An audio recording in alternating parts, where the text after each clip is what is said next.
I'm going to go ahead and call this meeting to order and ask Stacy to do roll call.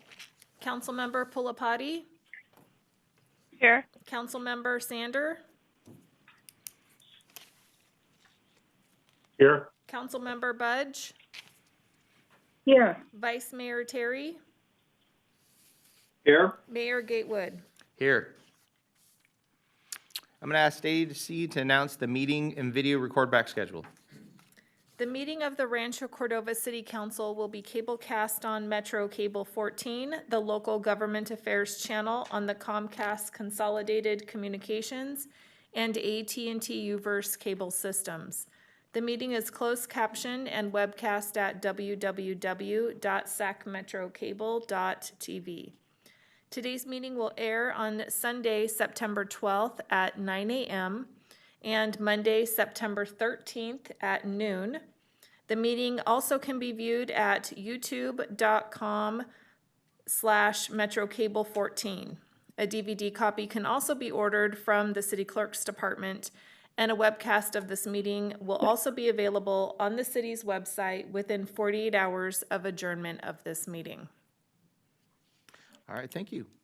I think I saw Larry here. There he is. Larry, I'm going to call on you to do the Pledge of Allegiance.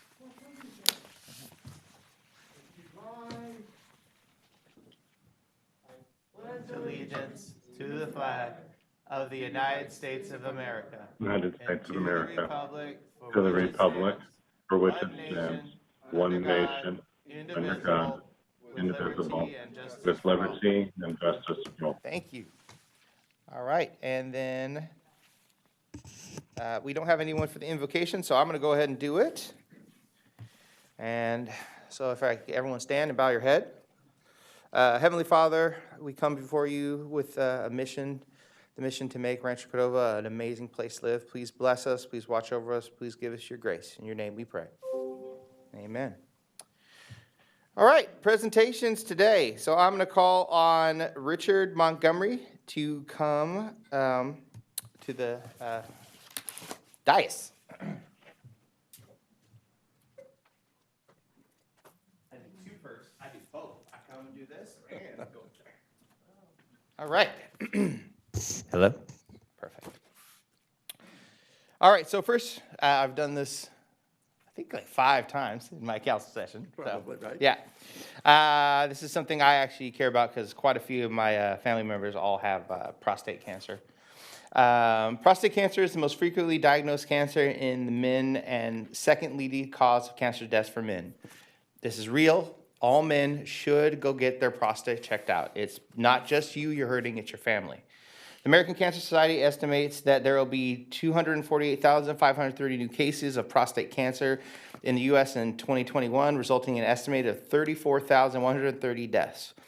It's estimated 25,888 men will be diagnosed with prostate cancer in this year, and estimated 4,104 men will die from this disease this year. The incidence of prostate cancer is almost 80% higher in non-Hispanic and black men than non-Hispanic black men for reasons that remain unclear. Early stage of prostate cancer usually has no symptoms. Studies or strong genetic disposition may be responsible for 5 to 10% of prostate cancer. Late stage cancers commonly spread through the bones and can cause pains in hips, spines, ribs, bones, and all other areas. The 5-year survival approach 100% when men are diagnosed and treated early, but drops to 30% when it spreads to other body parts. The risk factor of prostate cancer in African American ancestry and family history, disease, inherited. The Cancer Society recommends that conversation of healthcare should be provided, informed decisions on whether they should be tested for prostate cancer based on personal values and preference. The city of Rancho Cordova joins the community across the nation to increase awareness about this importance for men to make informed decision with their healthcare provider about early detection. This is the city of Rancho Cordova hereby proclaims this September 2021 as a Prostate Cancer Awareness Month in the city of Rancho Cordova, where I have set my hand and sealed to Rancho Cordova and fixed it on September 7th, 2021. Thank you very much. Thank you, Mayor. All right, here's for you. Thank you.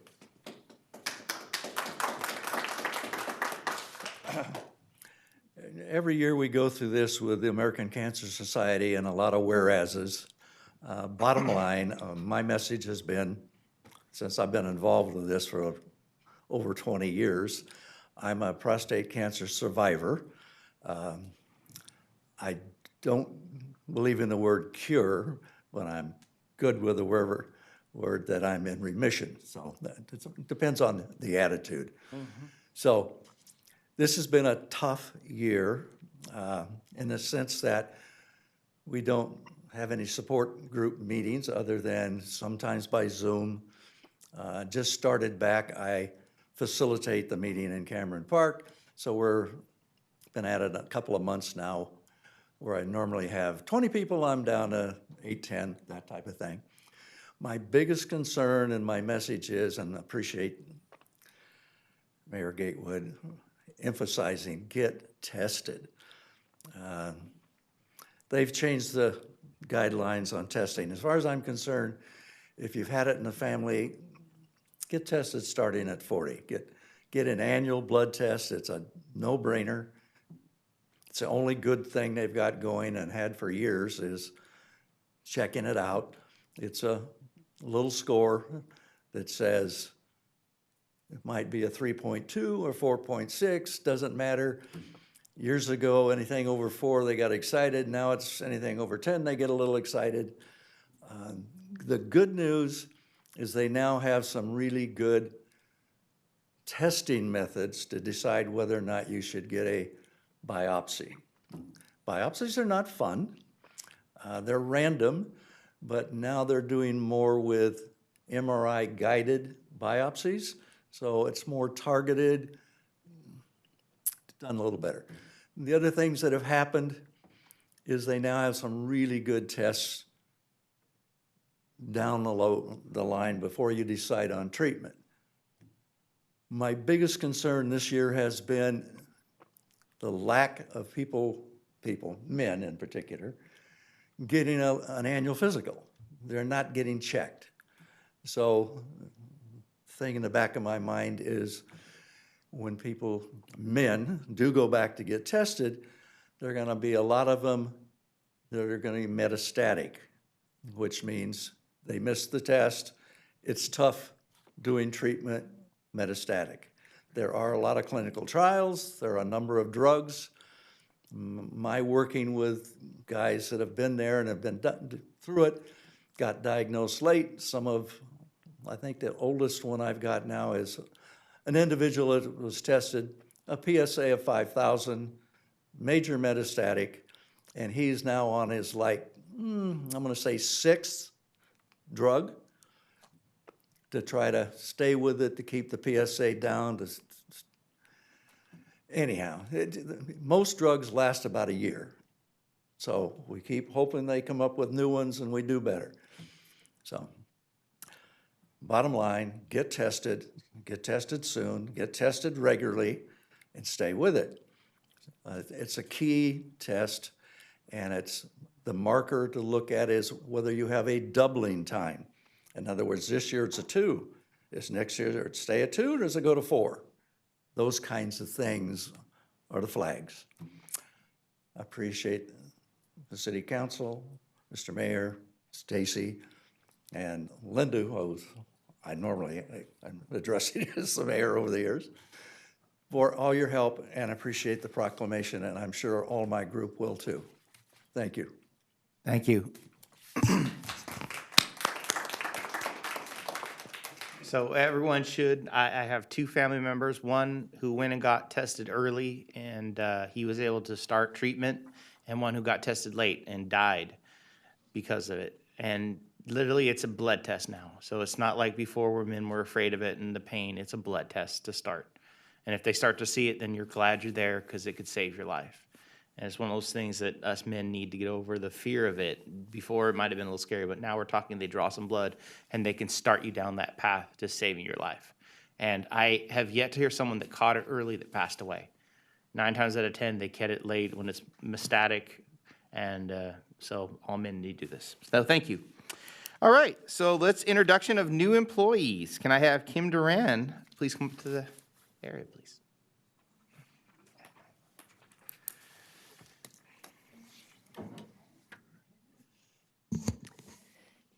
Good evening, Kim Duran, Cara Giorgio, Administrative Services Director, and I'm here this evening and I'm excited to introduce 2 new employees in the Administrative Services Department.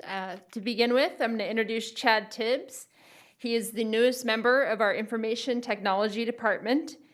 Chad started his career in the United States Air Force from 2001 to 2011. He then went on to obtain his bachelor's degree in Network and Communications Management and then worked as a systems analyst for Red Tail Technologies starting in 2015 until we were fortunate enough to attract him here to the city recently. He is also a proud Rancho Cordova resident. His role here at the city will not only be to increase the capacity in our IT department, but he will be specifically focused on working with the Public Works Department to support the city's traffic management center network. Good evening. As Kim mentioned, my name is Chad Tibbs. I started in the Air Force, did 6 years active duty at Travis Air Force Base, about 3 years up here at Beale, just right outside the city. I went back overseas as a contractor for a year, came back from that, and then actually took advantage of my GI Bill, which I encourage a lot of other veterans to do. It's definitely a benefit for your careers and to further your education.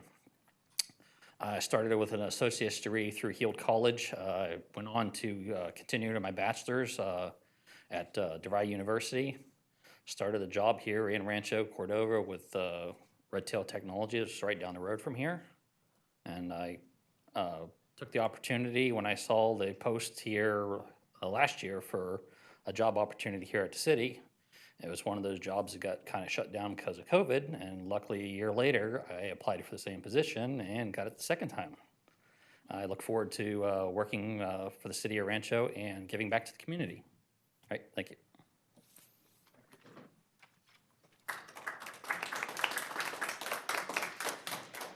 The other employee that I would like to introduce is Sarah Nichols. Sarah recently joined the finance department and will be serving as an accountant and adding some much needed extra capacity to the finance team. Sarah comes to the city from the El Dorado Irrigation District, where she also served as an accountant for the past 3 years. And prior to that, she spent 11 years working in various accounting capacities for the school district. Good evening. It's a pleasure to meet all of you. Like Kim said, I have experience for the past 15 years in accounting. I started out at a school district, and then I went back to college to get my degree, my bachelor's degree. And then I spent some time at a CPA firm and then to the El Dorado Irrigation District. And it's just an honor to be part of such a talented and caring group of people here, and I'm really excited for the future here. Thank you.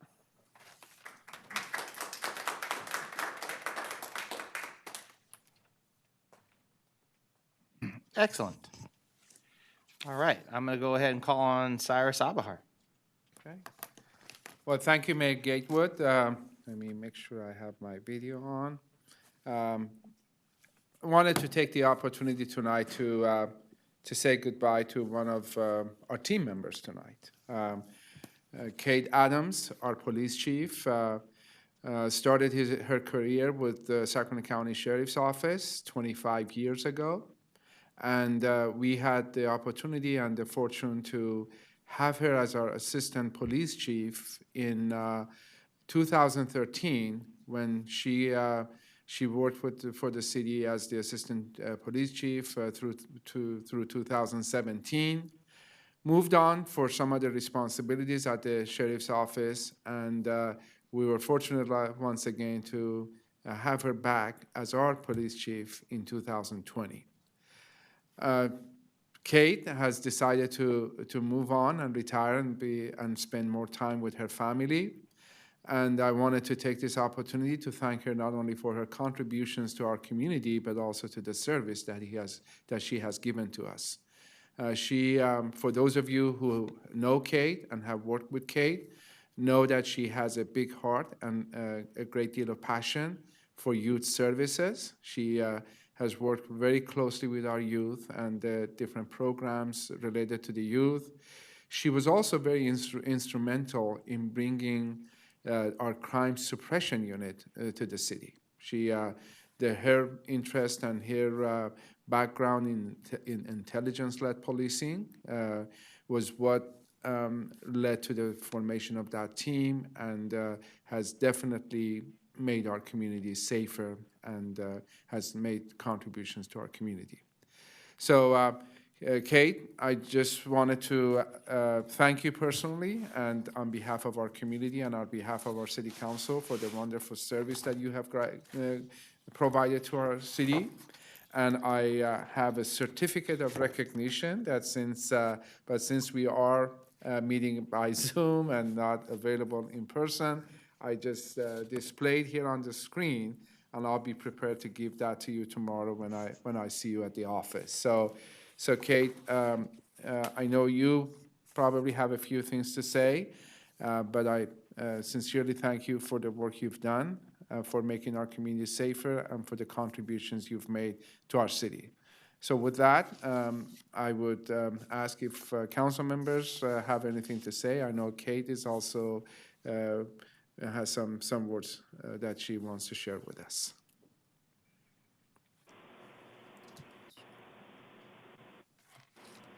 Go ahead, Kate. Okay, thank you. Thank you, council members, city staff, and of course, the city manager for your partnership during my tenure as chief. My second term serving the city of Rancho Cordova was unique as we all endured and continue to navigate the pandemic of COVID-19.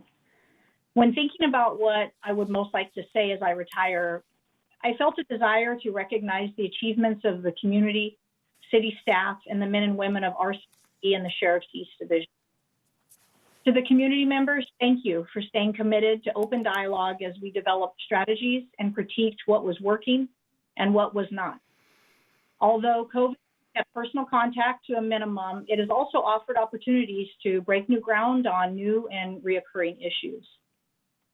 I've been impressed over and over again with the great minds this community and business owners have. To the members of the council, the city of Rancho Cordova is in great hands because of you. Although we may not all agree on every action or discussion on the table, each council member is dedicated to making the city the best in the nation. Personal egos or agendas are not the driving force. What's best for the community is. Not everyone has had a front row seat to this, but I was lucky enough to see it in action. This council has ensured Rancho Cordova is a blueprint to be emulated, with even more positive growth on the horizon. I would be remiss if I did not single out City Manager Cyrus Abhar.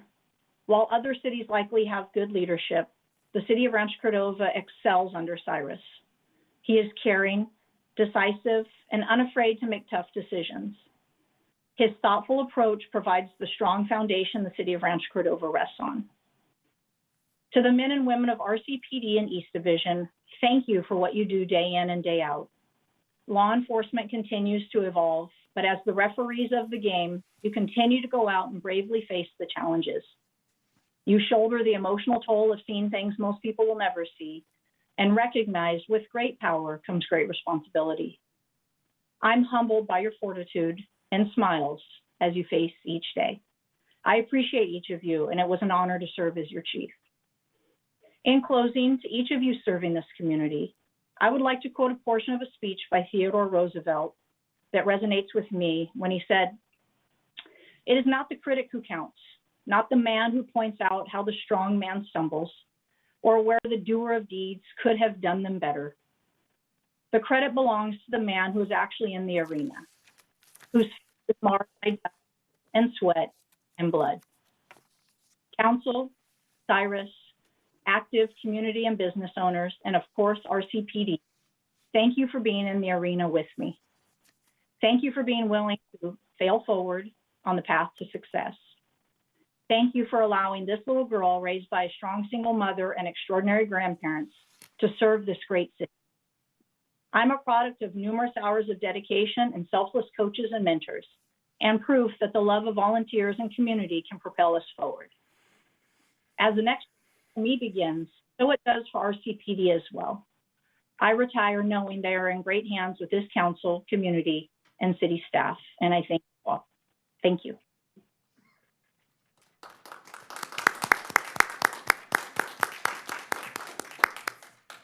All right.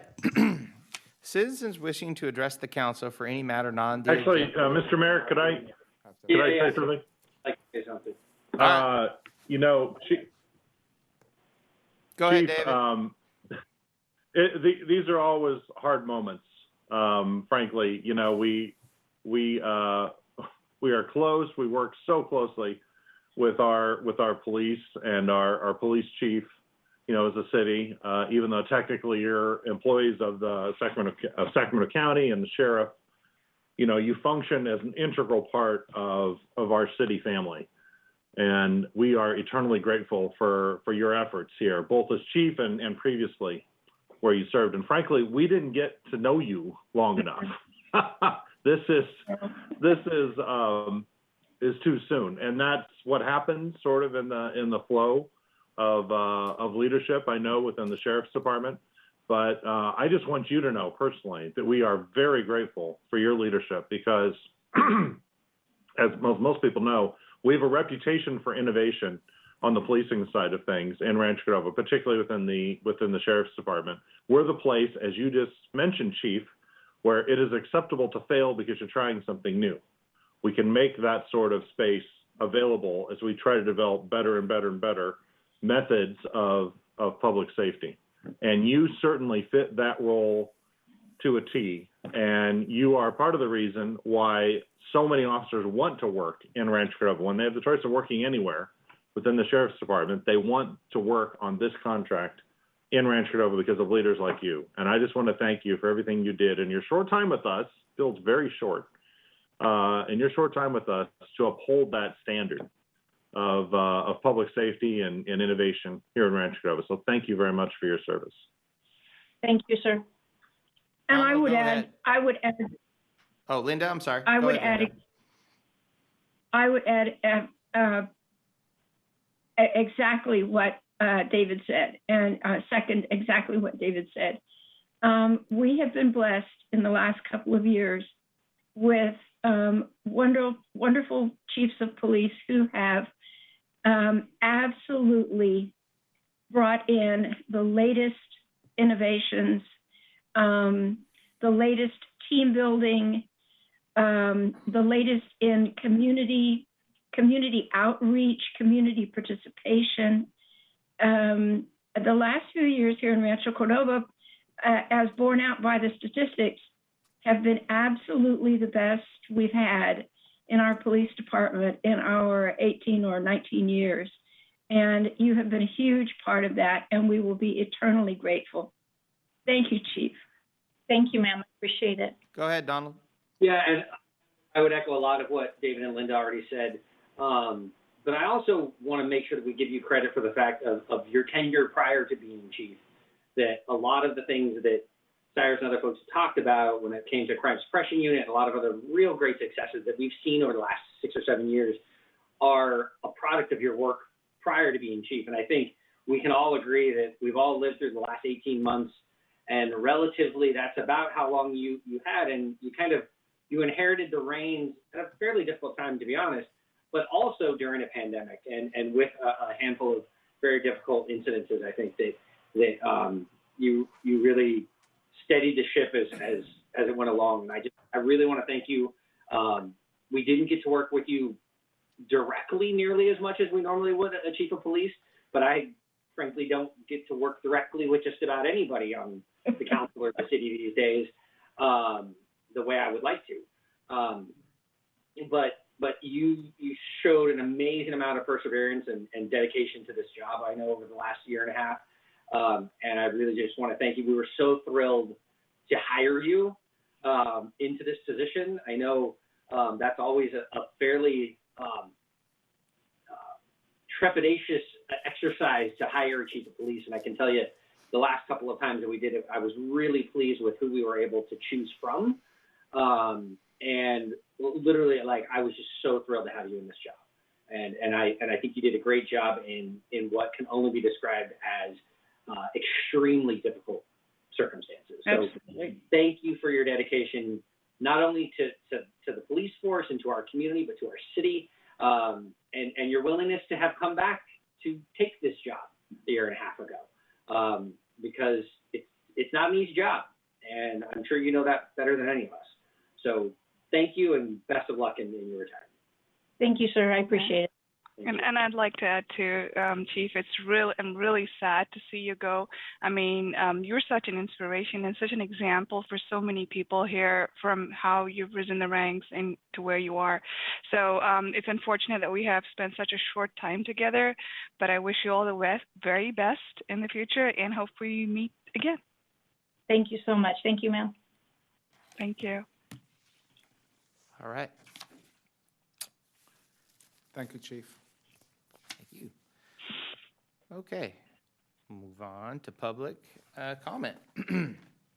Citizens wishing to address the council for any matter not on the agenda may do so at this time via conference by completing and submitting a speaker card to the city clerk. If you want to make a public comment via teleconference, please use the raise hand feature at the bottom center of the screen. If you're participating by telephone and you want to make a public comment, please press the *9 to raise your hand. For those participating by Zoom or telephone, please wait to be called upon by the city clerk. For items on the agenda, speakers will be called by the mayor at this point at the agenda when the item will be heard. Speakers are encouraged to keep their minutes to 3 minutes or less and state the name of the community of residence. Under the provision of the California Government Code, the city council is prohibited from discussing or taking immediate action on an item not on the agenda unless it can be demonstrated to be an emergency nature or the need to take immediate action arose after the agenda posting. Do we have any public comment? Yes, we do. We have 3 speaker cards that I have received so far. The first one is Larry Ladd. All right. Following Larry will be Jill Fellows, and following Jill will be Helen Fredericks. Excellent. Larry, you'll have 3 minutes. Thank you. I am Larry Leroy Ladd, one of the proud co-founders of the city of Rancho, Cordova. And the first thing I want to say tonight is without the rest of the city council here, this looks more like a late night talk show than it does a city council meeting. And Garrett, you're the star, and Cyrus, you do a great job as a straight man. I just want you to know that. Thank you. So, I am here for the last 20 years. I've been a member of the US EPA-sponsored Community Advisor Group for Aerojet Superfund side issues, where we delve into the science of how to clean up the stuff there and continually learn about what it does to people.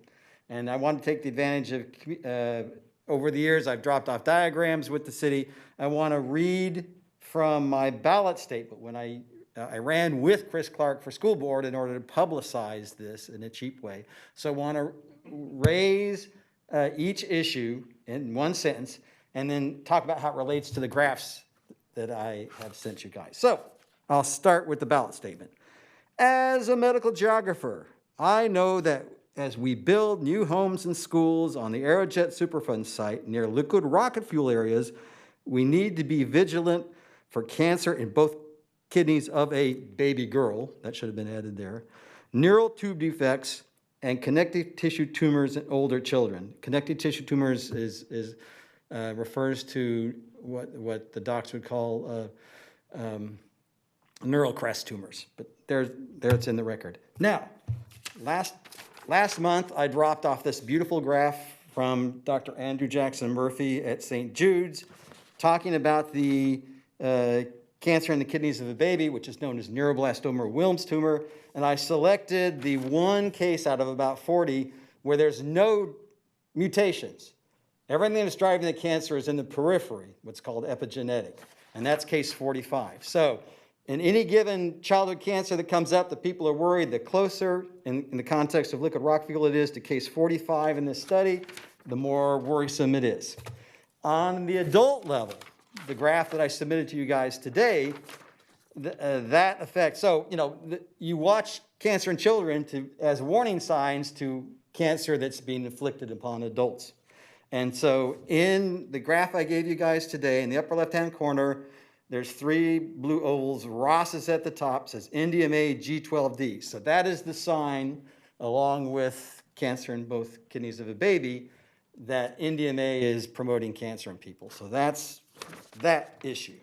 Second question, and this is the big driver for the cleanup of the Aerojet. Where chlorinated solvent fumes are a problem, infants with the fetal heart defects associated with liver and nerve tumors are the warning signs. So liver and nerve tumors, again in a baby, That's hepatoblastoma, hepato being liver, and neuroblastoma being nerve. Your And 3 minutes are up. my 3 minutes are up. Anyway, I'll be back. This is going to be an on-running feature in the show here. Thanks for having me tonight, Garrett. Later, sir. Oh, and prostate cancer, African Americans, my theory is it has to do with alpha toxin in peanuts and other stuff. Africans process it different. Later, sir. Thank you. Larry's one of the smartest men we have in Rancho Cordova, and we're lucky to have him. Bless your heart, sir. All right, next. Next is Jill Fellows, if you'll come forward. You'll also have up to 3 minutes.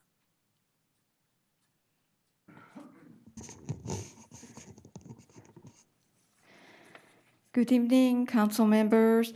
First, I want to say that I'm here to, as I know you know already, the leader of this subject of the manufacturing parks local control discussion, more like rent control is where we understand it, from manufactured mobile home residents, has passed away, and I know you know that.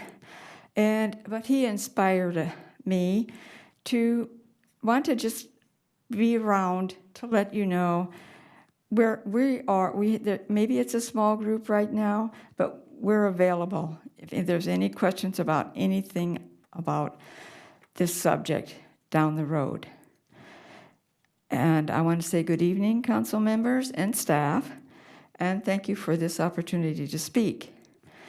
I'm thankful and impressed that the City Council recognizes the dire need for the city to adopt various programs in order to stop residents of manufactured mobile home communities from being displaced due to the present choices and methods used to set the charge for rent and the rent increases. I want to say that I'm grateful for the personal time the council members have already invested to research, travel, and visit other cities. I know it's no easy task to prepare the documentation and the reports you share with us. My 14 years of living in a manufactured mobile home community tell me that the Band-Aid approach that continues to be utilized just does not help healing and moving forward to progressive, positive changes by housing and urban development, and housing and community development, city governments, and the legislature. I look forward to more positive and inventive reports due to your efforts of getting on board to look into this situation for us. Thank you. Thank you. Does the gentleman, really quick, so the gentleman that usually comes up here, did he pass away? Bob Van Cleef. Yeah. That's Bob Van Cleef. Oh, okay. Oh, yeah. Yeah.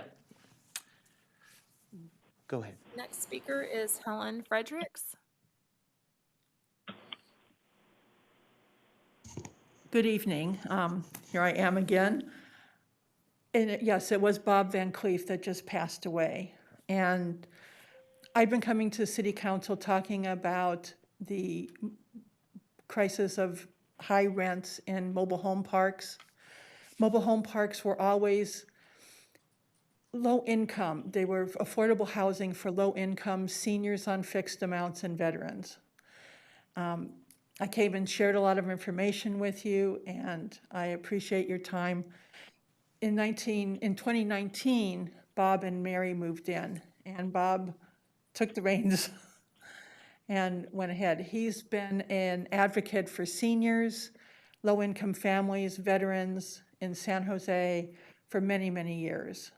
And we were blessed to have him move in. And I want to thank you and the board and your staff, the whole of the council, for truly looking into the situation.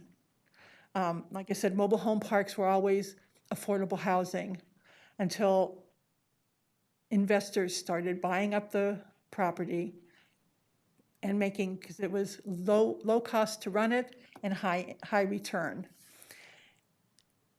Anyway, I just wanted to honor Bob Van Cleef tonight and thank him for all his work.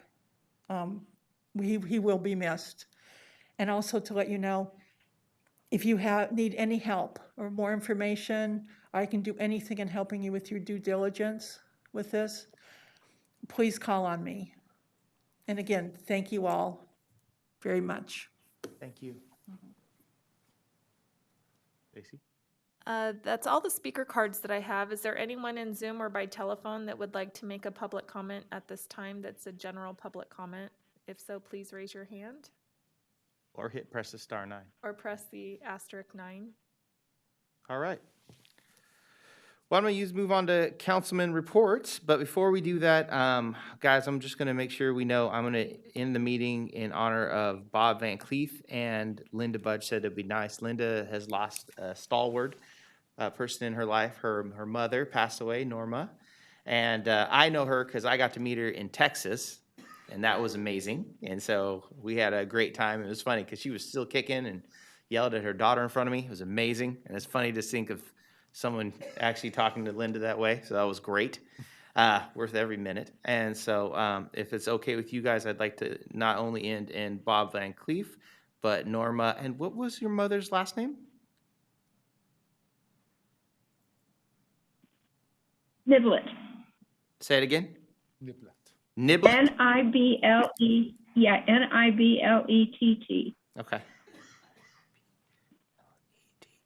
And then we're also, just so everyone knows, we're going to end it in the honor of that poor police officer that passed away just recently. And if I Ingault. If I could get that guy's name before the end of the meeting, that'd be great. And then we're going to start with council reports. Let's go with Siri Pulpati. Siri, what's going on? I don't have anything new to update, so I'll pass it. Talk about the tech stuff. I will update that at the next meeting. No, boo. All right. David, what's going on? Well, I'll also be brief. There's some stuff working through SACOG, where I'm the city's representative, where we're talking about the future of transit. This may be of interest to Linda. And I'm advocating for a stronger reform position from SACOG on a number of fronts having to do with transit. I'm probably influenced by the fact that I'm the head of transportation policy for the National League of Cities.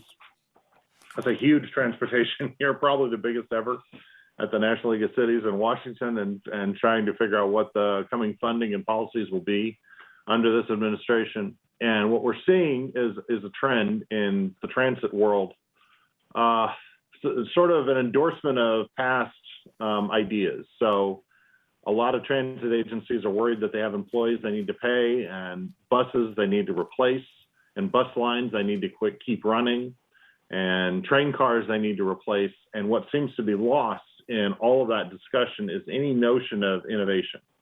Like, how are we actually going to do this differently? If people are only have 2 people riding a bus an hour, a great big bus, why are we running a great big bus?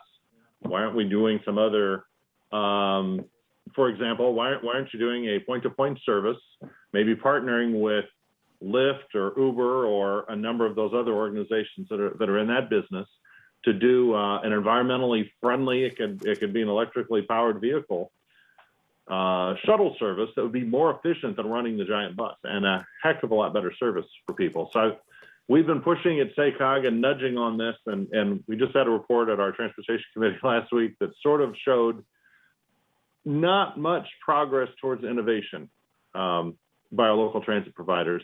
Sort of the same thing I think I'm seeing nationally, which is not much innovation. And I don't think we can afford that. Not in Rancho Cordova, we can't. There's a very interesting data in the same report that showed that, guess, other than downtown Sacramento, what is the region's #1 destination or origin for a trip? Yeah, one guess. Rancho Cordova. If you look at the entire region outside of downtown Sacramento, and that is a problem because people don't know how to draw that, what that means.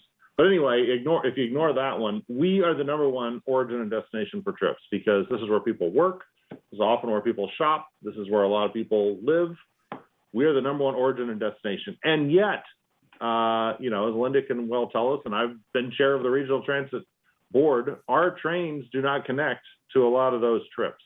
We've got great trains, light rail running from one end of the community to the other, but we don't have great connections. So I'm going to continue that fight. I know Linda's continuing that struggle at regional transit. We need better service in Rancho Cordova and something that actually meets our development pattern. We can't run giant buses through Rancho Cordova and be effective. So with that, I think I'm going to say that as my report. Oh, I should mention all of us, most of us were here for the dedication of our lobby, which we're calling the Atrium, where we named it tonight after Dan Skoglund, our former member of the city council who passed away, our former mayor, great community leader. And I think it's so appropriate that we named the lobby and the atrium where people come together to do things in this community, where they come together after him, because that's what he was about. As a leader in numerous organizations here in town, Dan wanted to bring people together, and he has a legacy of that, and we're always going to remember him for that. We've now named the lobby, the atrium, after him. That's my report. Thank you, David. And then I'm going to move on to Linda. I would second David's comments. It is really quite remarkable to realize that Sacramento Regional Transit is actually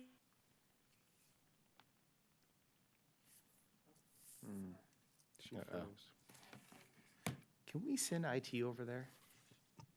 Okay, did she freeze on everybody? She's frozen. All right, I'm going to move on to Donald. Donald. All right, I'll be fairly brief. Last week we had a Low American River Conservancy meeting. I'm pleased to report of the $500,000 or so in change that was awarded or recommended for approval, and actually has to go to the State Wildlife Commission, I believe, to be funded. But we had $2 million to spend. We only had $550,000 in change in proposals, 2 of which were soil farm projects that both got fully funded. So excited about that. There's still about $1.5 million to spend before the end of the next fiscal year. So there will be another RFP round coming up. I want to say in the winter sometime. I want to say November, but it might be sooner than that. Attended the first, I guess, annual meeting of the Sacramento Housing Council. So this is I'm the city's representative on the countywide advisory organization to Sacramento Steps Forward and the Continuum of Care. The thing that came up and resonated with, I think, most of the people was at current, it's the HMIS, and I used to know what that meant, but it's the software that tracks homeless people throughout the county.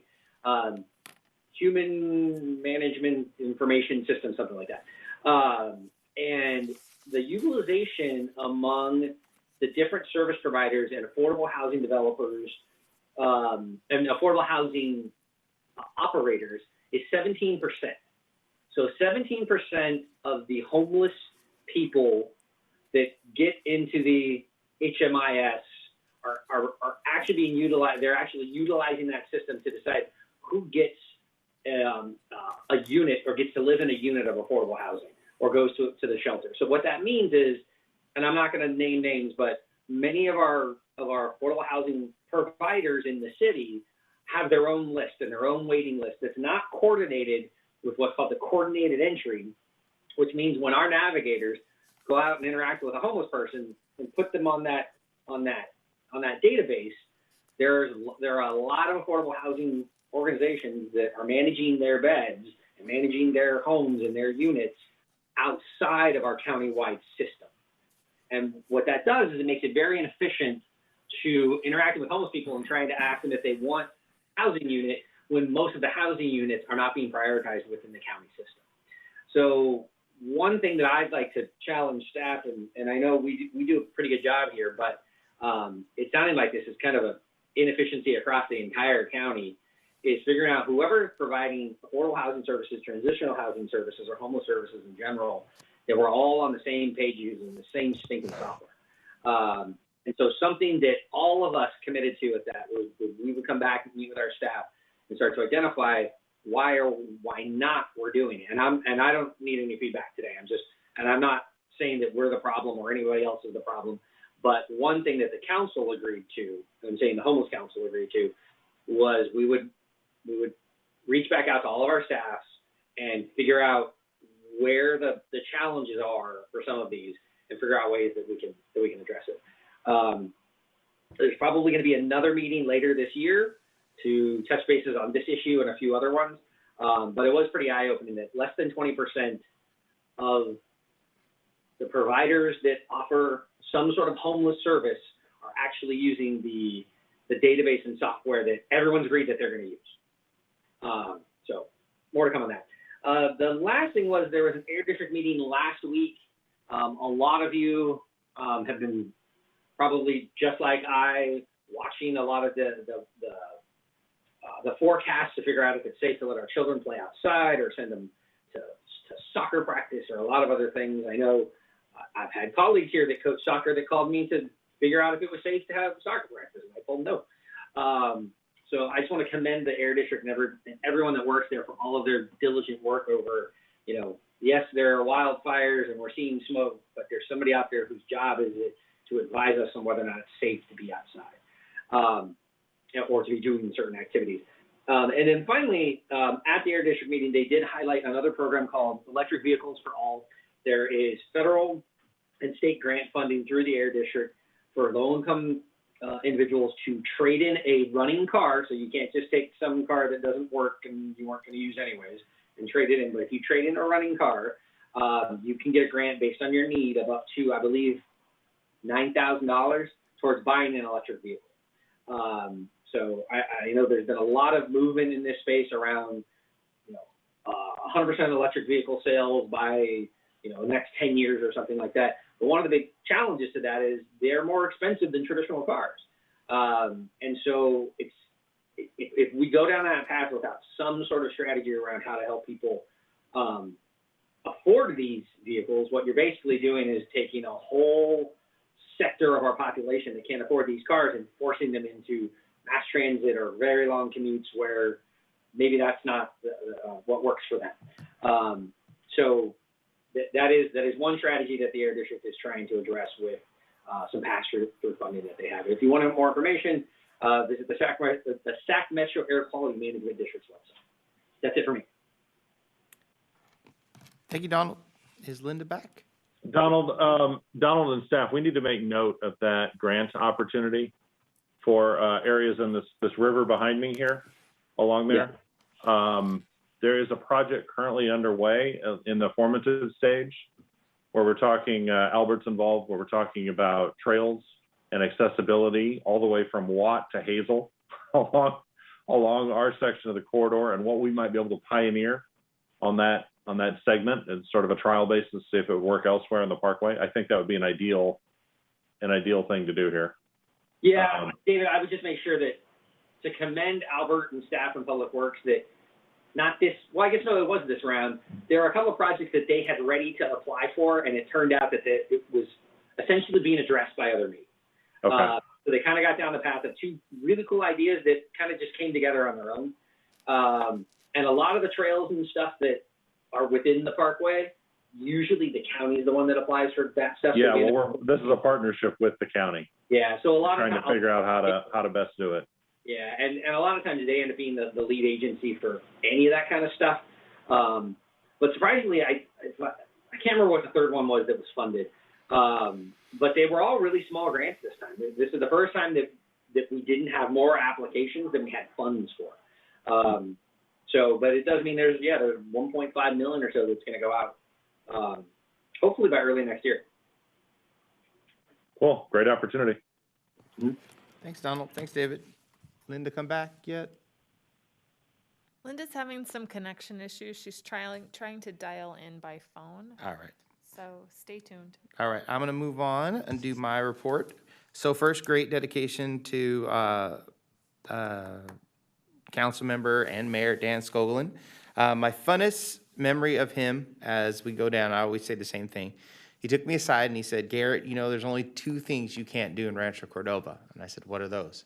He's all, have a baby and buy a suit.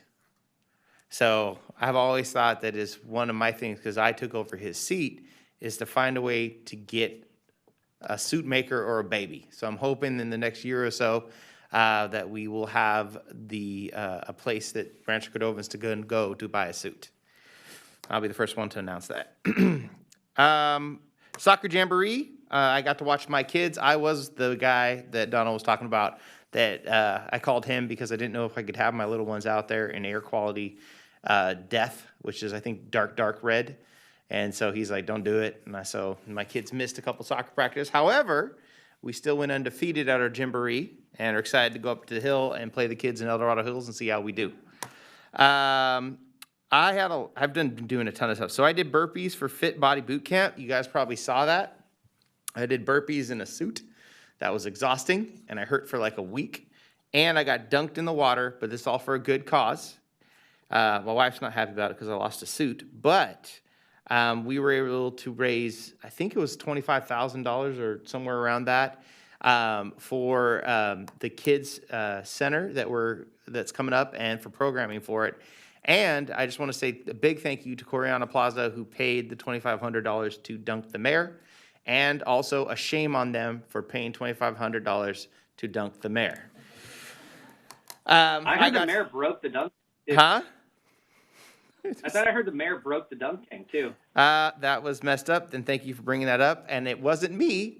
It was the owner has such a fast pitch that he threw it super hard and knocked me in the water, and then the thing broke. But that being said, barbecue. I got to go to the Moose Lodge. It's amazing how our Moose Lodge is so relevant still in the community. I always grew up with Moose Lodge and Elks Lodge being like, and then the Chamber of Commerce and a couple other organizations were always the trademark of a good city. And so I got to go to their, of course, their amazing barbecue.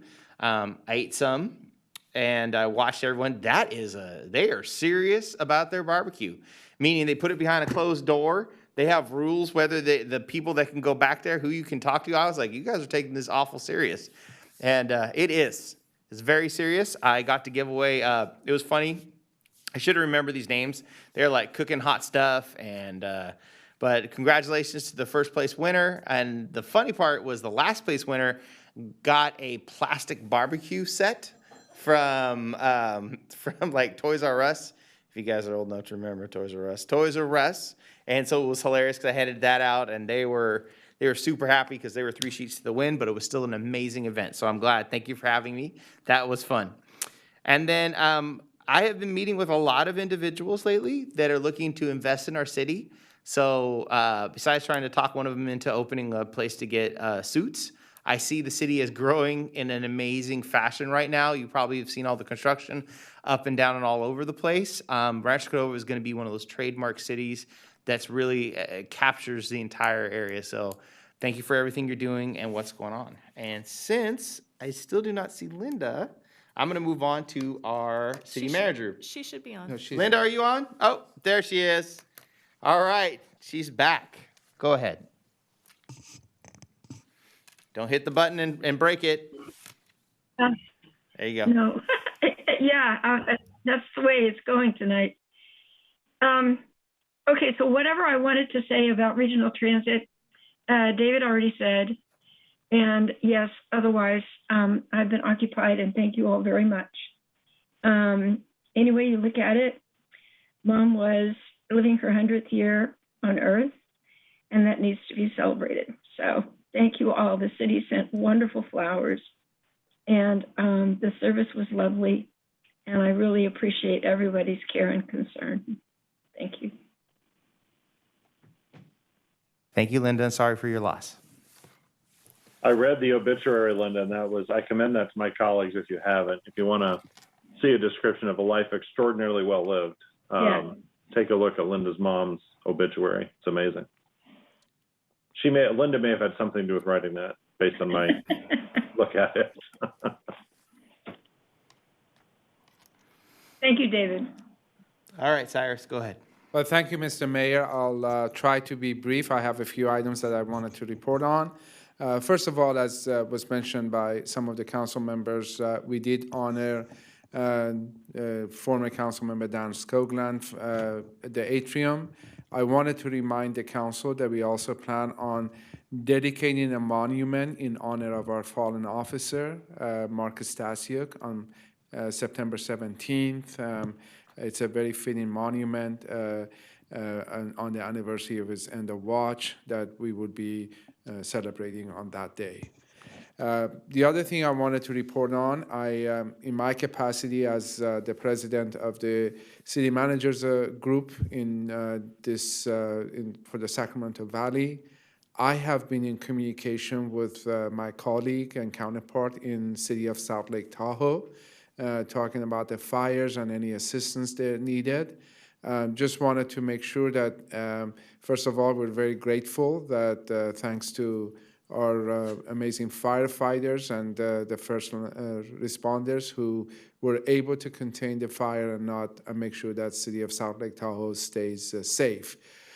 So many community members have reached out and asked for ways to help. And there was a time that we had contributions of food and clothing.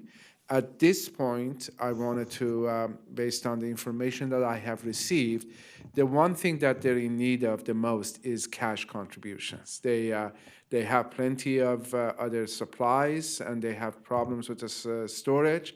And with the cash contributions, they can leverage those funds and be able to get much, much better deals in helping their community. So if anybody is interested to make any contributions, El Dorado County Food Bank or other locations, they can contact the city and we can direct them to the right source. Cash contributions are probably the most effective way to help the fire victims in both the Dixie fire and also the El Dorado County, the Caldor fire. A couple other things, also we had mentioned before that we are bringing and trying out some scooters in the city. This is the White Fox company that has doing a plan or rollout of some scooters, about 25 for the time being, with 5 to 7 docking stations. And we expect and we think that this will be rolled out sometimes in September or October of this year. So more to come on that. And the other thing, some of you may have also seen the Our City app. This is a reward program that's intended to help our local businesses, and is in partnership with the Rancho Cordova Chamber of Commerce. So please refer a friend. You will get some coupons, some vouchers that you can redeem in many of our local businesses. So just wanted to remind you that this, if you need additional information on that, you can reach out to the Chamber of Commerce or some city staff, and they can guide you on how to put that application on your telephone. One other thing I wanted to acknowledge, Mayor Gatewood and also our city staff. Thank you to Darcy Goulart and other staff members who helped with the fundraising event. We did raise, in fact, through their efforts and the wonderful work they did, over $25,000 that would go to our youth center.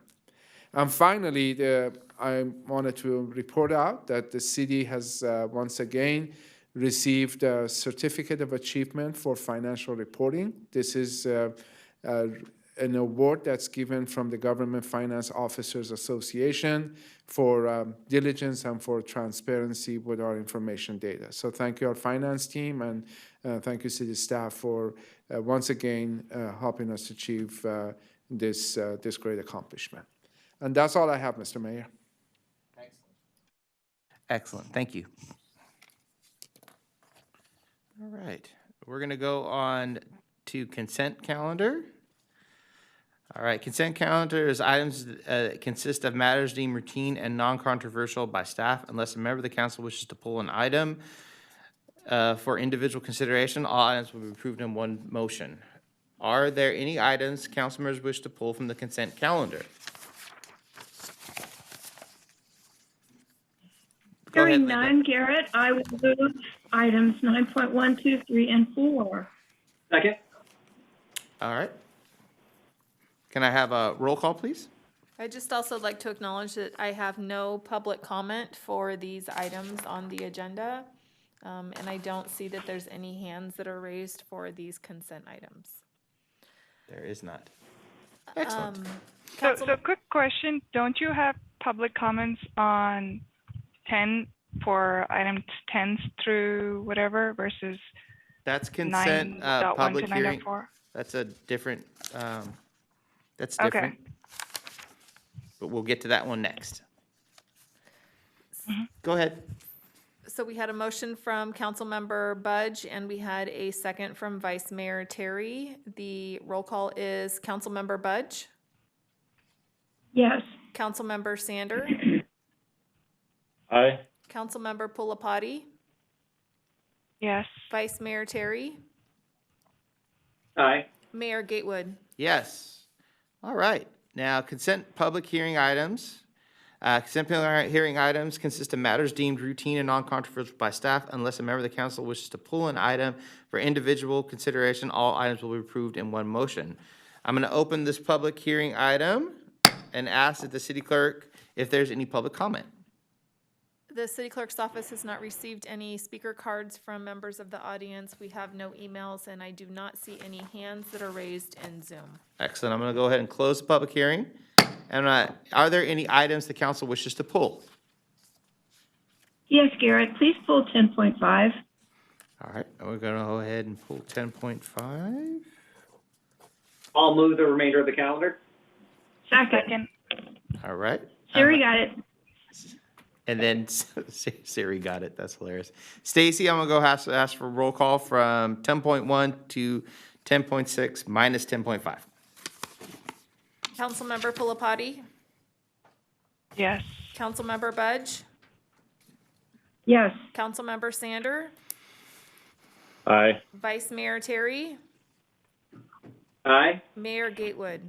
Aye. Can we go ahead and hear 10.5, please? So the item for 10.5 reads, the Ranch Phase 1, Villages 4, 5, 6, and 9, Major Design Review Permit Project Number DD 10060. So I can tell you what my concerns are. And I know that a couple of you can identify with this. To begin with, one whole village, their small village number 9, or the village number 9, which is smallest of their design projects, almost the entire front of the house is the garage door. From my perspective, it looks more like the view that one would see from an alley, as opposed to the view that you would see from the street.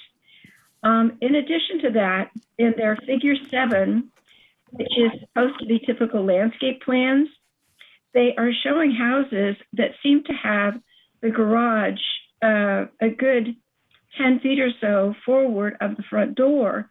And one of the very first design principles that we adopted here at the city was that there would be no houses that look like that the house would lead with the front door or design features on the front of the house, and that the garage door will be set back. And I know a couple of you remember that.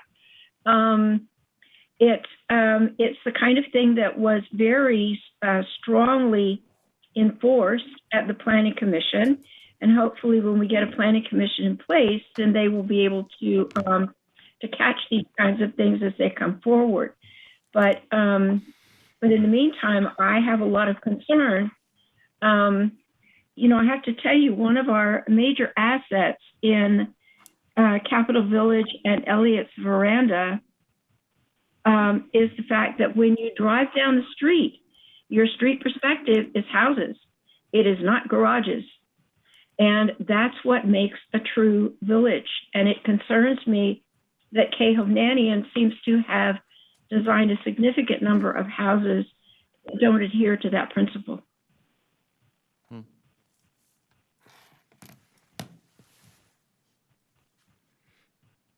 All right. Oh, go ahead. June Cowles with the Planning Department. Good evening, Mayor and Council members. And so the presentation, just to go through this to what Councilmember Budge was asking and commenting on, was that, let me get to the villages. So that's Village 9, it's south of Chrysanthi. These are 35 by 78 foot lots. And so this special planning area was approved in January 2020. And looking at those very narrow lots, let me get through. The lots are 35 feet wide. A 9-foot total wide side setback is in place. So that's 5 foot on one side and 4 foot on the other side. And so the homes are essentially going to be 26 feet wide. And so to get the subdivision map was approved back with the rezone, the general plan amendment. And just quickly, on the special planning area, we did have talks with the applicant showing that we were concerned about the garage, but in the special planning area, because of the width at 35 feet for these lots, as you can see on Village 9, you have the high density and then the commercial and then the open space behind it. So the special planning area stated the horizontal garage dominant elevation is permitted with garage door design elements. If you can see on these plans within the project plan, we did push out as much as we could the porch, and you can see where the garage is. So it's the porch elements that are coming out. Yeah, so June, let me add a comment just to reinforce what you're saying.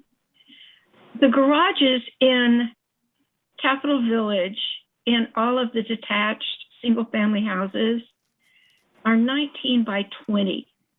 So if we have a house that is only 26 feet wide, it's pretty obvious that you've got a garage and a 6-foot door, and that's it. And that does not make much of a streetscape. So that's my concern. Okay. I understand everything you're saying about having approved the special development permit, but without seeing any elevations to go with that, would we have realized what the implementation of that would be?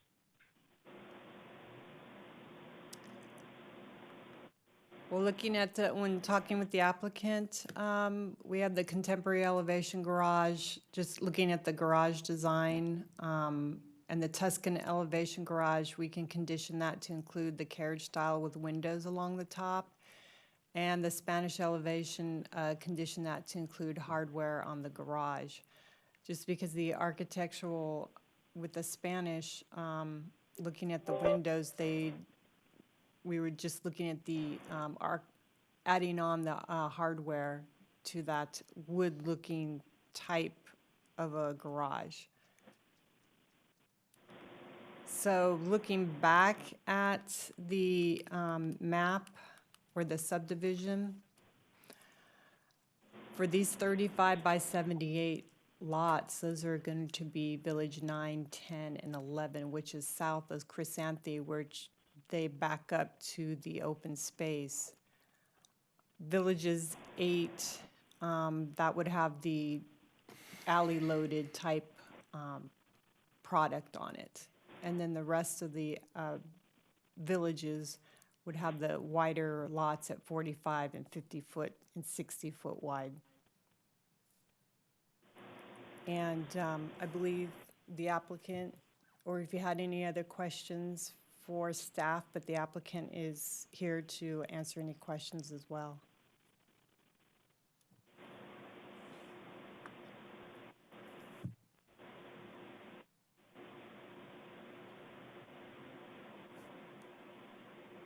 So how does this relate to Figure 7, which shows typical landscape plans that show the garage being the forward.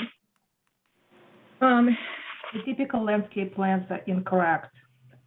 Originally, it was submitted as such, and when we heard concern about garage dominance, we protruded porches forward as much as we could, complying with the SMUD public utility easement requirements. So I think the more accurate would be to look at the design review package. Yes, thank you.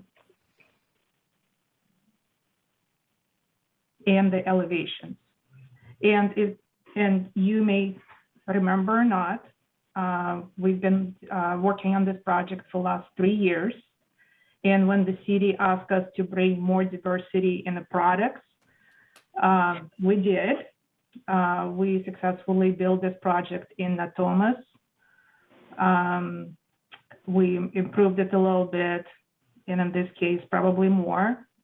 And that was our concern. We specifically discussed the garage dominance. That's why there is a note included in a development setbacks, and the staff and the city council, this project was approved as such. We had the same concern. We did as much as we could on a 35-foot lot. We lost a foot. If you remember, we had 3 and 4 and 4, 8, and then we lost a foot at the public hearing at your request to provide 4 and 5 feet setbacks.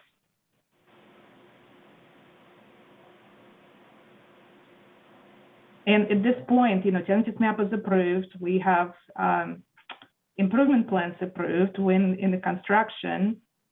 So we're certainly willing to listen and, make it as attractive as we can. And I think it is attractive.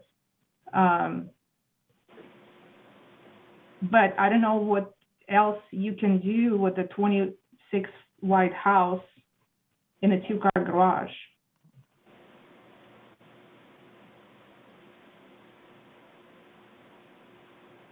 Thank you. Thank you. Linda? No, I appreciate what Olga says. It's just my perspective. And as she says, architecture like art is subjective.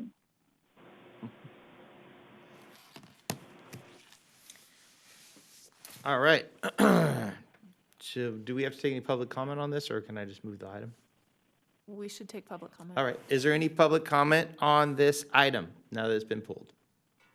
I do not have any speaker cards, and outside of Olga, I don't think you are intending to speak on this again since you're the applicant. I don't see any other hands that are raised. Okay. Can I just say a few words? I'd like to address Linda. Hi, Russ. Hi, Linda. Vice President of Land Development, for K. Albanian. And like Olga says, we've really been working hard with our architectural group to try to make this product as appealing as we possibly can. And it is a challenge, Linda, no doubt. It is a challenge, but we are committed to produce as fine a product as we possibly can to make Rancho Cordova proud. So we're committed to make this thing work. So I appreciate your help, and I appreciate your comments too, Linda. Thank you, Russ. I understand. Obviously I appreciate your commitment to Rancho Cordova and your local roots. So.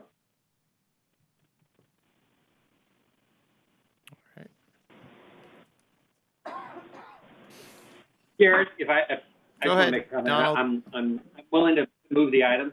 Excellent. I would just say that in the other villages where it looks like there's some more street availability, I would strongly encourage the developer to consider alley-loaded lots where possible, and also to think about a a stacked 2-car garage, meaning not side by side, but lengthwise and Tandem. square footage. Tandem. What's that? Tandem. Tandem. Okay. As alternatives, I get in this one where that street's got to go through, and you're going to have units that you can't alley load because they're on either side of that street. But I don't see that as the same problem in villages 10 and 11 as was described. But here I can see that you've got a couple of cul-de-sacs and a pass-through street there that I can't remember what that's called. That makes it difficult. But I would also say that from a facade perspective, that if you did as Linda described, a tandem, you could have had one garage, more windows in the front, and still gotten the same parking surface that you were looking for. But with that, I'm willing to move this item as it. Do I have a second? I second. I do have one clarification. Did you want to have those garages conditioned with that, or as the project plan? No. Okay. Just as the project. No. I'm saying for villages 10 and 11, I'd like the developer and staff to keep in mind that there were other ways than what was just put in front of us to probably address what you're talking about. I don't believe in conditioning at the dais. So that's just my personal preference. So I'm willing to move forward with this, but I did just give you a couple of different ideas. One would be try to focus on having alley loaded in those other subsequent villages where possible, and where not, consider a tandem garage instead of, which would then give you more surface or frontage space to have decoration and not be completely garage and a door. Because I get Linda's point, but at the same time, I think there were some other opportunities there to think outside of the box beyond what you have. But so that's something I would encourage when you bring that back, because we're only approving the ones that are in front. Right? Yeah. So for those subsequent 10, 11, just something to think about, and it's something that I would like to see an effort put forth on that in the future. But if I may say something, so in about a month, we are planning to submit a Village 8 that has alley product. Mm-hmm. So you will see it fairly soon. Great. Yeah. Personally, I know Linda's a lot more passionate about design than I ever will be, and ever. But that being said, I think a little more effort, you could have addressed some of what she was talking about today. But as is, I'm okay with the motion, and call the question, please. Excellent. So we have a first and a second. Let's go ahead and have roll call. Councilmember Budge, Abstain. Councilmember Sander, Aye. Councilmember Pulapati, Yes. Vice Mayor Terry, Aye. Mayor Gatewood. Yes. Thank you. All right. Thank you very much. Thank you. All right, we're going to go on to public hearing items, and so there's none. So then we're going to go on to regular calendar items, and I'm going to give you a chance to get everything situated for that. Just give me the pointer once you're ready. Stacy, would you mind announcing the vote on the last item, please?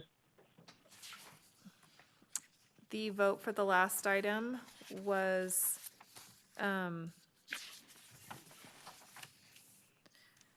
the ranch, item number 10.5. The motion was by Vice Mayor Terry. The second was by Councilmember Pulapati. And the vote was Councilmember Budge abstained. And the remainder of the council approved the project.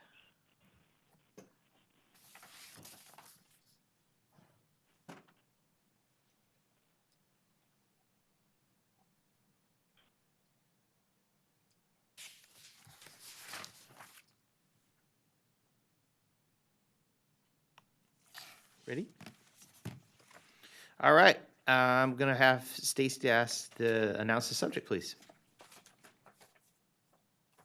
The subject for 12.1 is the Community Engagement Division update. All right, I'm going to go ahead and ask Lori Ann, there she is, for the staff report. Everyone get off their football channel. Let's focus in. Staff report time. That was terrible. I apologize.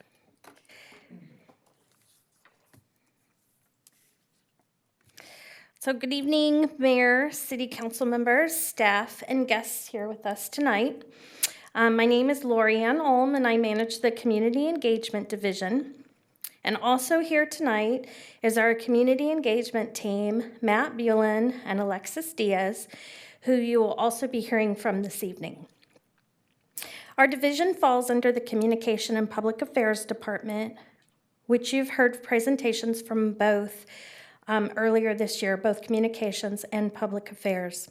And tonight we're excited to present you on our Community Engagement Division's update.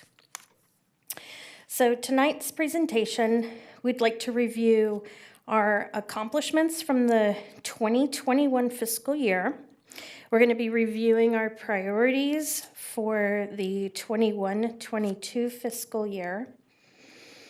And also just making sure that we're in alignment with our city council goals. So as you see on the presentation screen, it's okay. As you will see on the presentation screen, we've outlined our different components that make up the Community Engagement Division.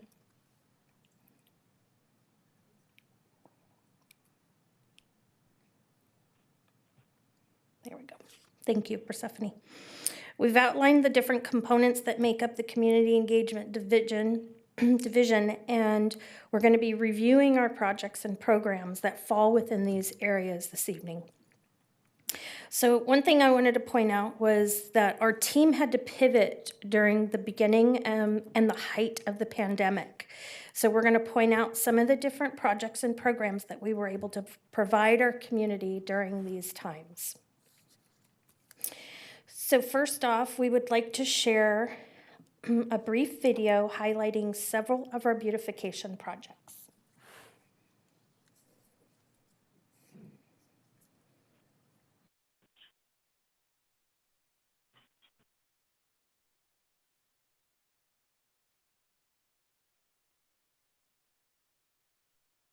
It does take the clerk's office just a moment to transition to the video, so, and there'll be a couple of videos, I believe, so just give us a moment.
And as we transition back from the video, at this point, I'd like to turn it over to Matt Bullen. Good evening, Mayor and Council members. My name is Matt Bullen, and I'm the Community Engagement Assistant at the City of Rancho, Cordova. Tonight, I will be sharing some notes that highlight our mini beautification projects and programs. And we'll start with our Good Neighbor Assistance Program, which has proven to be extremely successful this last year. This program provides beautification assistance to front yard residential properties and has been a true blessing for residents who have participated. What makes this program unique is that we have simplified the process with the contractor completing the work rather than residents trying to hire someone themselves. And our contractor lives in Rancho Cordova, which makes it extra special. And he really genuinely takes pride in helping beautify the community. I also want to share that this program also benefits our neighborhood services department, who can, and they do use this as a tool out in the field. We can go to the next slide. Another way we help beautify our city is through community service projects. Rancho Cordova truly is a giving community, and businesses, residents, and service groups continually reach out to us seeking ways to volunteer in our community. Our team helps coordinate community service efforts or sometimes connects groups with existing opportunities. A great example is our mock students, who always are willing to step up and help provide yard services to those residents in need. It's really great to have them backing up the city. I also want to share about some students from Sacramento Waldorf High School who assisted a single mom recovering from back surgery with trash removal, weeding, edging, and more. This was a huge relief for her, and she was very grateful. And this group enjoyed themselves so much that we connected them with Rebuilding Together, and they did another work date.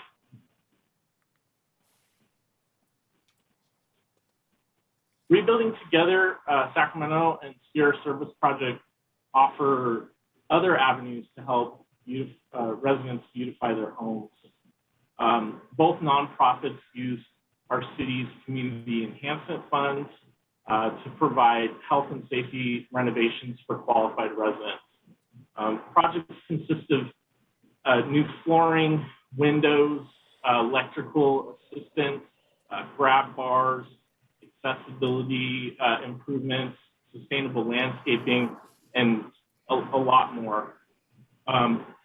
While Sierra Service Project focuses on the exterior of properties, Rebuilding Together is working primarily in the interior. Rebuilding Together is currently planning for their new fiscal year 21-22 and taking applications. We hope all our city council members are able to experience a Rebuilding Day soon. They're a lot of fun, very rewarding to be part of. While models have changed during the pandemic, over the course of the year, many volunteers of varying skill levels work hard to improve the quality of life for our residents by providing these safety and health improvements. And it's really truly special to be part of this program. I'll add, we often hear that it's just too good to be true, and we hope tonight that seeing is believing. Finally, I wanted to note our story map. It's a great way to capture the locations and before and after pictures of all our beautification projects. And you can find the story map on our website, and I hope that you spend some time taking a look at the amazing transformations that these projects and programs have achieved. Thank you. Thank you, Matt. Moving on to our community support and networking. So we support this is our list of many of our community partners that we support, and we support them in various ways. So as you can see, our prime goal is connecting and building relationships, but we also share our resources, and a huge tool that we are able to use is our community grants. So these are our $5,000 grants that our organizations and nonprofits can apply for twice per calendar year. We also provide event support and volunteer recruitment when needed.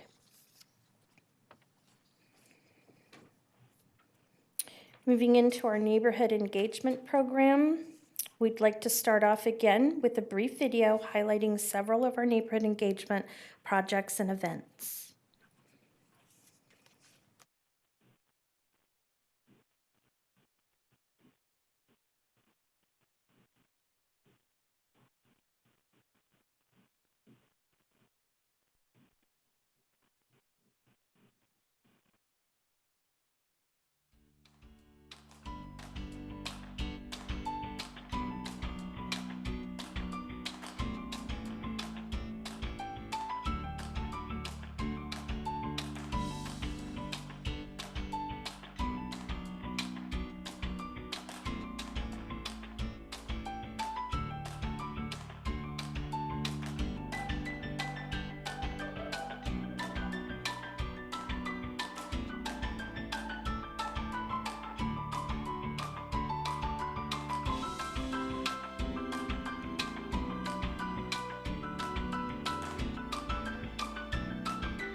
So taking a look at our neighborhood engagement program, this probably took the biggest hit during the pandemic at the beginning. We primarily focused on Zoom meetings. However, our neighborhoods and our residents have been able to just come back full force, it seems like. Our It Takes a Lincoln Village group continues to meet, and they continued meeting throughout the year on Zoom. And we were actually able to start a new neighborhood group over Zoom, and that was Somerset Ranch. Both of these neighborhoods have done some amazing things over the past year, from Halloween events to Easter events and holiday events, and they're planning on things coming up.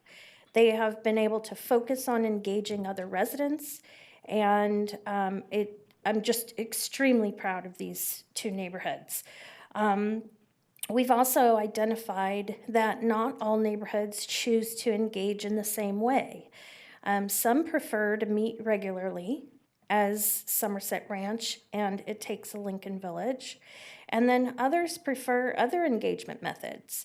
So as examples, we have several community leaders in Anatolia, and we connect with them on occasion, and they do trash pickups.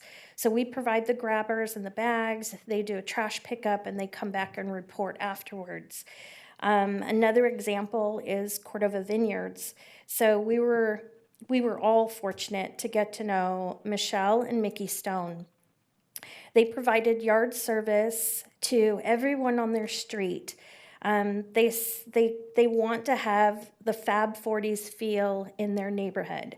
So they know everyone on their street. They currently work with them as much as possible, trying to spruce up their street, and now they're working on a possible neighborhood barbecue with the support of our community micro grant.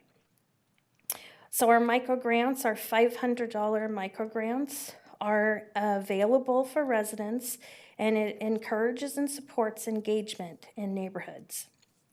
So we encourage residents to reach out to us to apply for those micro grants. It's also important to point out that the key to making our neighborhood engagements a success is our residents. It is true that without our residents, none of this would be possible.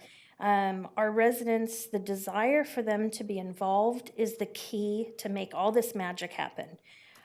It is definitely not us.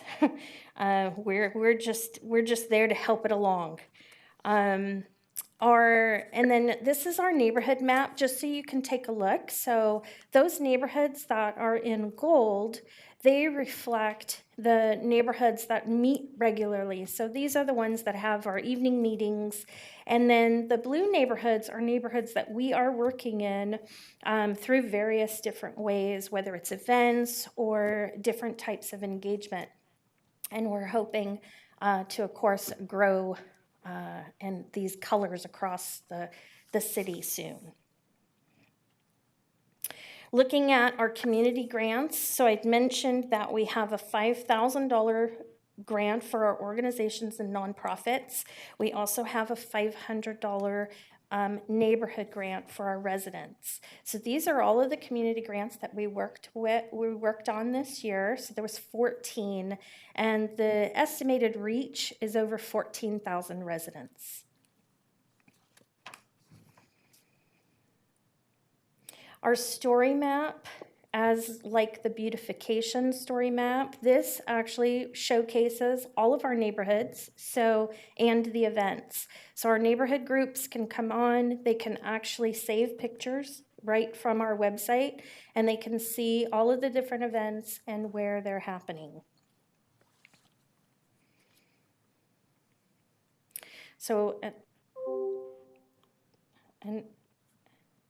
at this time, I'm going to go ahead and turn it over to Alexis Diaz. Good evening, Mayor and City Council members. My name is Alexis Diaz, and I will share our special projects and events that took place this year. Here is a brief video that highlights these projects and events.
that we've highlighted, and I'd like to share some more information on our Great Plates program.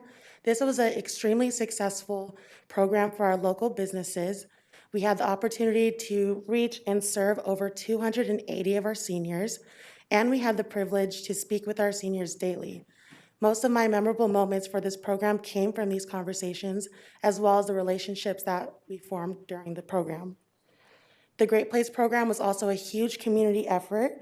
A system of trust was created between the seniors, our city staff, and restaurants with communicating, with making any improvements for the program. And eventually an amazing flow was created with communication and procedures, which were effortlessly followed. With the success of the program, we were able to smoothly transition it to our partnership with Meals on Wheels. We also helped out with communications and our city manager's office with the COVID-19 information webpage. Our goal was to ensure all information was accurate and up to date for our residents. Information for businesses, childcare, technology, and family services changed frequently, about month to month. So it was important for the web pages to reflect that. Updating this information was also beneficial because it helped us reach out to organizations that we normally wouldn't get to. For example, our monthly check-ins with our Open for Business list helped us recruit some potential restaurants that could participate in the Great Plates program. Other special projects that we proudly supported were the CNU, which is the California North State University, and Del Paso Heights vaccine clinics. We vaccinated 1,500 of our residents, and we had several city staff and volunteers work together to make this happen. And we thank them all. Our holiday parade is a very special event that we host in Lincoln Village. Our residents make this such a special occasion that it's become a sort of tradition that our city staff love participating in, including neighborhood services, planning, and PD. Next, here are more projects and programs that we would like to share. Thank you, Alexis. And I'd like to say we're very proud of the various departments we're able to support. So I want to give an example here. We support our Urban Forest Committee with their tree planting events. And then we've been really fortunate to support Public Works with the various bike labs and rides. And we're helping by connecting them with community leaders and assisting advertise their events through our community groups.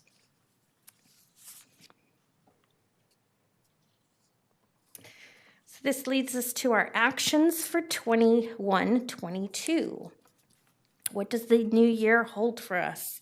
So we are going to be looking, of course, at growing our neighborhood engagement program, building on the connections we've already made in Cordova Vineyards, and we've made new connections. So we're hoping to go into Mills Ranch and possibly Countryside.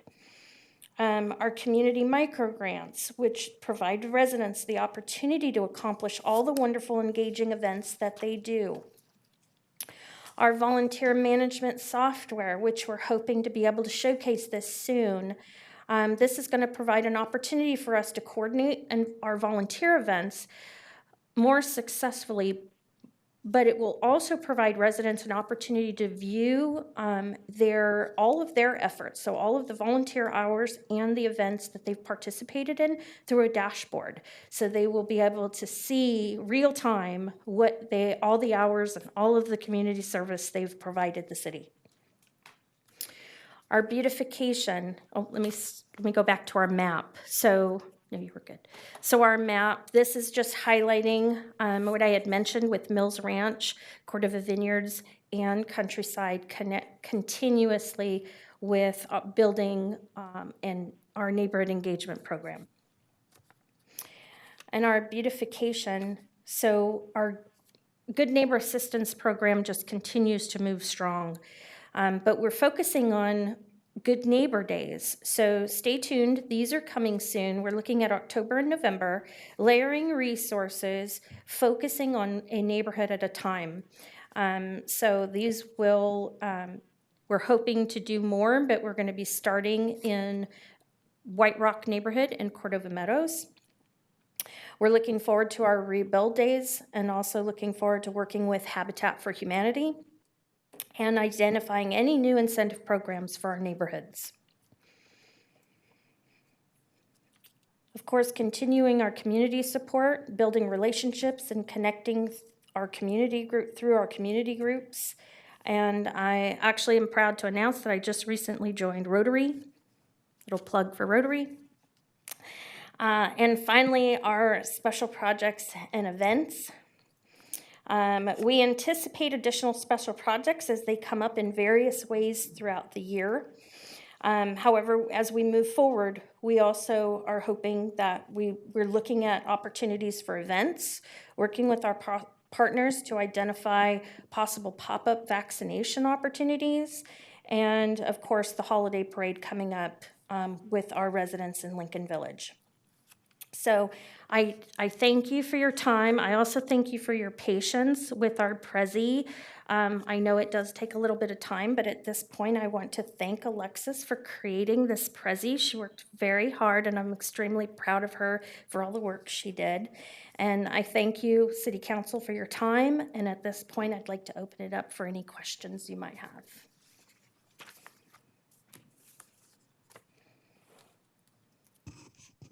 All right. Hold on, let me switch back to second window. All right, guys, do you have any questions? Just a comment for Lorianne, or maybe there'll be a question here.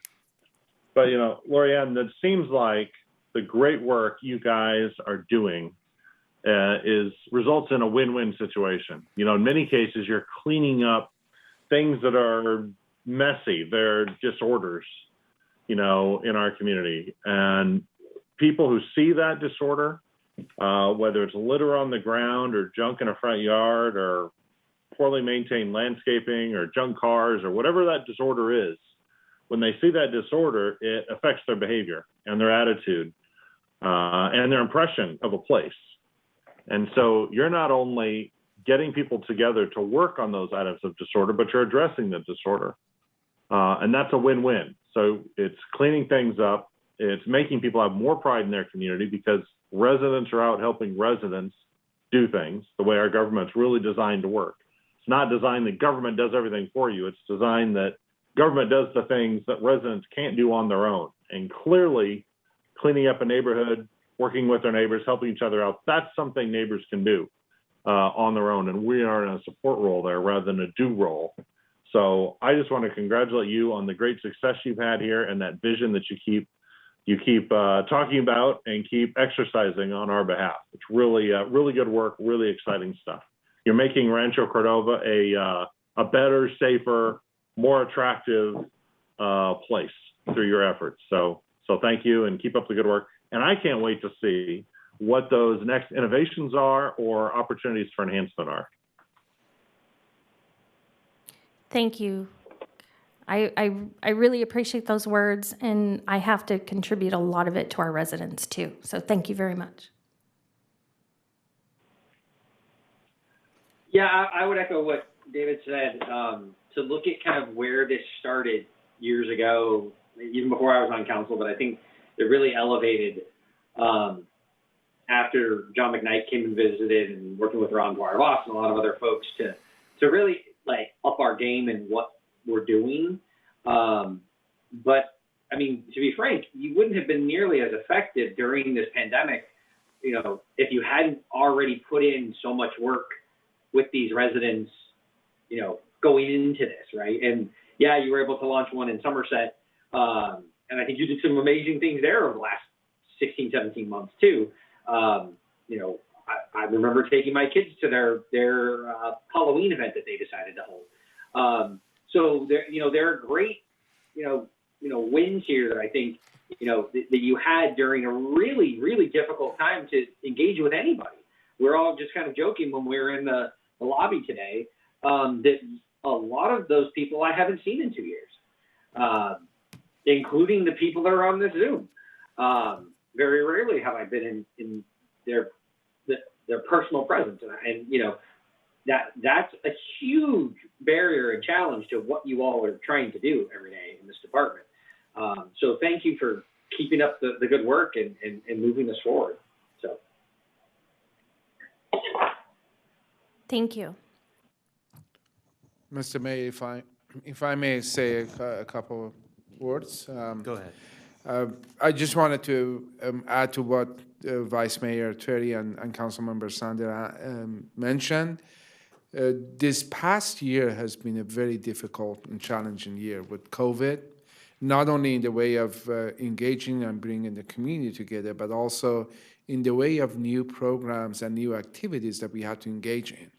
The Great Places is a great example. We also had the vaccination clinics and other work and other ways that we had to engage with the community. And this group, our community engagement group and other teams from the city worked tirelessly to implement these programs, and it was a lot of work. I know there were many long days and evenings, so you have my heartfelt and sincere appreciation for the work you've done. So thank you, and I really hope, and I'm glad that the council sees that and recognizes and appreciates the amazing work that your team and other city teams have done.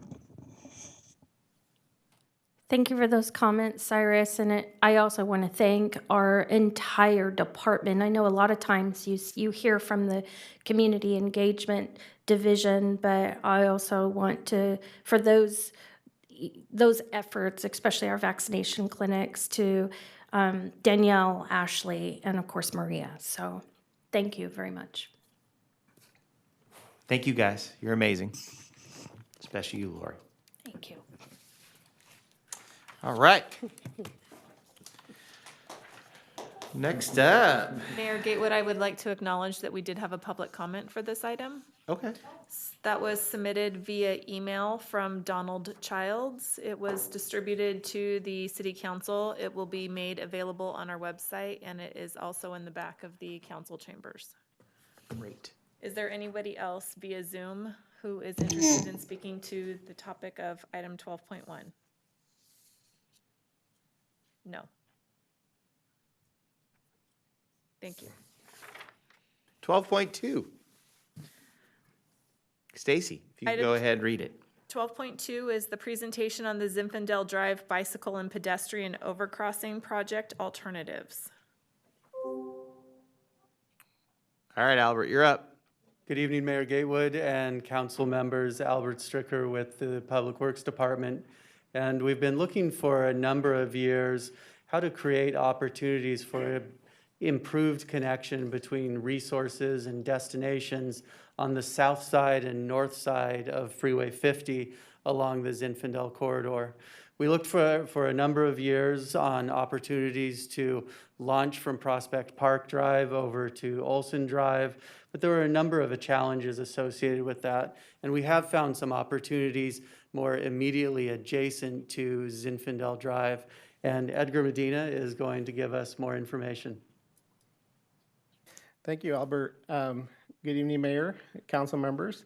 Edgar Medina, CIP engineer in the Public Works Division. With me tonight is also Brian Hansen. He's our project manager through Dewberry Engineers. That's going to be assisting me tonight and on the project. So tonight, our goal tonight is to update council on the on the project background, project alternatives. Also talk about placemaking, branding opportunities throughout the corridor and the project, recommended next steps, and ultimately receive council input and direction. We're very excited to talk about this project. It's been, as Albert mentioned, on the books for some time, being evaluated both on the easterly side of Zinfandel Drive and now along the corridor. A little bit of background on the corridor is, as mentioned, the city in 2008 and in 2016 provided a study or commissioned a study to evaluate opportunities for crossing Highway 50. In those two reports, and really the 2016 was an update to the 2008 report, is to identify crossings that concentrated on Prospect Park and Trade Center and Sun Center So in those reports, they highlighted 8 alternatives that showed a wide variety of alternatives. Some that were at grade at Olson and Trade Center and Prospect, some that were undercrossings, all of which had a tremendous amount of challenges and constraints, costs. But it was a thorough report that identified 8 different alternatives that could potentially work. Ultimately, at the end of the report, the recommendations were that all 8 had some constraints. They had private right-of-way acquisitions that were going to be extensive. Proximity to the existing buildings were going to be challenges for all the alternatives. And one of the things is that it did not address the safety concerns for the pedestrians that were crossing at Zinfandel Drive now.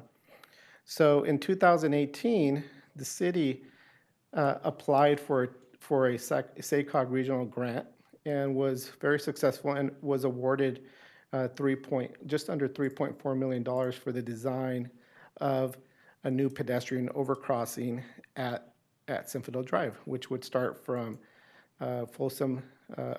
from White Rock Road and continue north and make a connection to the Zinfandel station that SAC-RT runs. Good evening, council members and mayor. Brian Hansen with Dewberry Engineers. So I think Albert and Edgar touched on it pretty well here, but really the goal of this current Zinfandel pedestrian overcrossing project is there's 3 main goals in my mind. It's improving the multimodal access, so that's the connection to SAC-RT. It's improving the safety for bicyclists and pedestrians, as Edgar indicated, by eliminating these conflict points where you have vehicles conflicting with the current pedestrian and bicycle traffic. And then it also supports economic development by connecting hotels and employment centers south of 50, as Albert had indicated, with more of the commercial centers north of Highway 50. So I'm just going to walk through some of the alignments that we've considered at this new location immediately adjacent to Zinfandel. There's 4 alternatives that we considered. The first 2 alternatives, we've deemed them not feasible. So I'm just going to touch on them very briefly here. The first being alternative 1, as you see at the top of the screen there. Just to give you orientation here, on the left side of the screen is White Rock Road. What we're looking at is the piece between White Rock and Olson, so you see Highway 50 through the middle there. Alternative 1 is an at-grade crossing alternative. So this is the most cost-effective alternative, but it has the most issues in that it does not eliminate the conflicts between the vehicles and pedestrians at Gold Center, and more importantly, at the eastbound on-ramps. At the eastbound on-ramps, it's a free-flowing traffic. There are no signal controls for pedestrians or bicyclists, so that becomes a real safety concern. To eliminate those conflicts, we looked at alternative 2 here as an elevated structure, so essentially taking pedestrians and bicycles and putting them up on an elevated structure over Gold Center, over the ramps, and then over Highway 50. The issue with this is that it's located so close to Zinfandel Drive, and you have a big grade difference between the elevated structure with the pedestrians and the existing Zinfandel overcrossing. That and just the costs were prohibitive, given the amount of structure that's required. So if we look at the alternatives which are more viable in our mind, this first here is what we're calling alternative 3. So if we start on the top left, that gives you an overview, an aerial view, again, of that region between White Rock and Olson, more between Gold Center and the westbound ramps. But to highlight the features of this alternative, what we have at Gold Center Drive is an undercrossing, so a box culvert type structure or some sort of undercrossing structure that would take pedestrians and bicycles under Gold Center, eliminating that conflict point there. It would continue at that lower level in an undercrossing under the eastbound ramps. Then between that location at the eastbound ramps and the existing Zinfandel overcrossing, there's a series of, or a loop. Garrett? Yes. Go ahead, Linda. I'm sorry. She has a question. Could we ask the speaker to slow down a little bit? And not everyone is up on looking at these aerials. So if we could kind of I'm sorry to do this seriously, but if we could go back to alternate 1 and make sure that everybody knows what we're looking at, because we had public comment that had to do with selecting various alternatives. So if we could just start at alternate 1 and talk about what we see on the left side and what we see on the right side and make sure everybody knows what it is we're looking at. Yeah, certainly. I apologize about that. I look at it every day, so I I forget sometimes. Of course you do. Yeah, I forget Right. sometimes, so my apologies. I get that. Okay. Okay, if we look at alternative 1 and we step through this here, the left side of what you're seeing in this aerial is White Rock Road. It's highlighted there in yellow, and there's an empty field next to that corner. This alternative would provide a pedestrian bicycle facility, so essentially widening the sidewalk, but remaining at the same elevation as the current sidewalk. And then as you approach Gold Center Drive, which is the first at-grade note on that exhibit, the pedestrians and bicycles would cross Gold Center similar to what they're doing now, so essentially at grade using the existing traffic signal.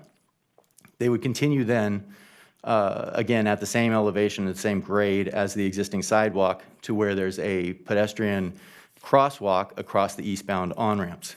And as I mentioned, this is where it's a little bit of a safety concern because Caltrans, the city has had discussions with Caltrans about putting in some sort of control there, a light system allowing, a pedestrian crosswalk to have a light, but Caltrans won't accept that for their ramps. So that has to remain in this alternative where you're at grade at the same elevation as the vehicular traffic. That remains a conflict point for the pedestrians and bicycles. As you then proceed across the highway, the existing Zinfandel structure, it's a little bit hard to make out. I guess the aerial doesn't show it very clearly, but where it says widen east side, that is the existing Zinfandel overcrossing. It's only showing the eastern portion of that. And this alternative would widen that eastern portion of the structure, similar to what was done for the Zinfandel complex on the west side, but this would be on the east side this time. Then continuing north or to the right, the trail would then loop around within the westbound on-ramps, and loop meaning that the trail would go down. I don't know how to best describe this, but essentially go down and through an undercrossing that would go under the westbound ramps. That's where it's indicated there on the right side that says U crossing, and then ultimately come back up from that undercrossing to the intersection with Olson Drive. So then let me ask you a question. Mm-hmm. A lot of people are familiar with what they did at Watt Avenue, and I personally haven't walked it, but it seems like this might be what was done at Watt Avenue. Are you guys aware of that? Yeah, it's very much like Watt Avenue, specifically on the north side of Highway 50. That loop ramp is very similar to Watt Avenue, and you'll see when we get to Alternative 3 that the south side of our Alternative 3 mimics what was also done at Watt Avenue on the south side of 50. Okay, super. Thank you. So, just going through Alternative 2. The difference between these two alternatives, I mean, essentially the alignment is the same. It's on the east side of Zinfandel, but instead of the new improvements remaining at the same elevation as the existing sidewalk, starting at White Rock, there would be a ramp up, and the pedestrian and bicycles would be carried on structure over Gold Center Drive and over the eastbound ramps, and then over Highway 50. So, and then looping down into the same undercrossing under the westbound ramps. Got it. Thank you. Yep. And I apologize about the speed. Okay. No, we understand. So Alternative 3, this is the one that I said would closely mimic Watt Avenue. So if we look at that aerial view again up on the top left, what you'll see let's just start on the north side this time near Olson.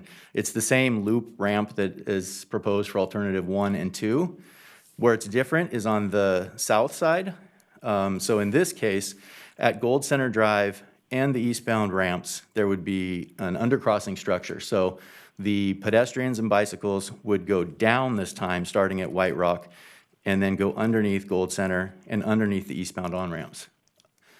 The issue with, if you compare with Watt Avenue has a slightly different geometry. The freeway itself is more perpendicular to Watt Avenue, so the area between the ramp and the mainline freeway at Watt is significantly larger, kind of like we have on the north side here. So they're able to use a big loop ramp at Watt Avenue to make that transition from, a depressed section where you're going underneath the ramp up onto an elevated section where you go on the widened Zinfandel overcrossing. So for this alternative, what you see there is a very tight ramp system between the eastbound on-ramp and the mainline freeway. That's that loop back that you see there where you have to get the pedestrians and bicycles from the lower elevation to the higher elevation.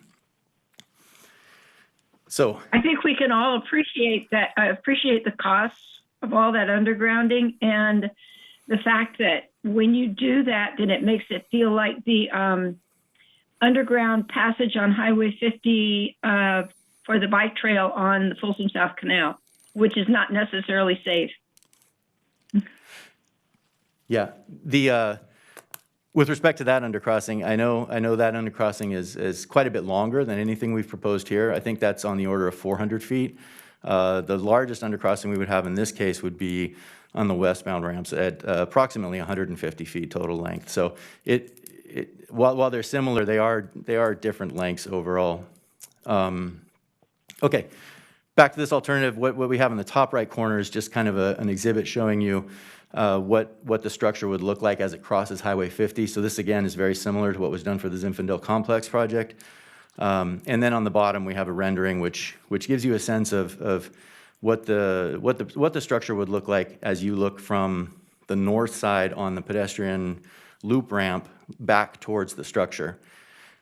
One thing that we want to point out here is, we've taken some opportunities here to do some branding. So what you see there on the fencing is, City of Rancho Cordova, so we can identify that, this is the city as you're driving through and hopefully stopping here, right? Absolutely.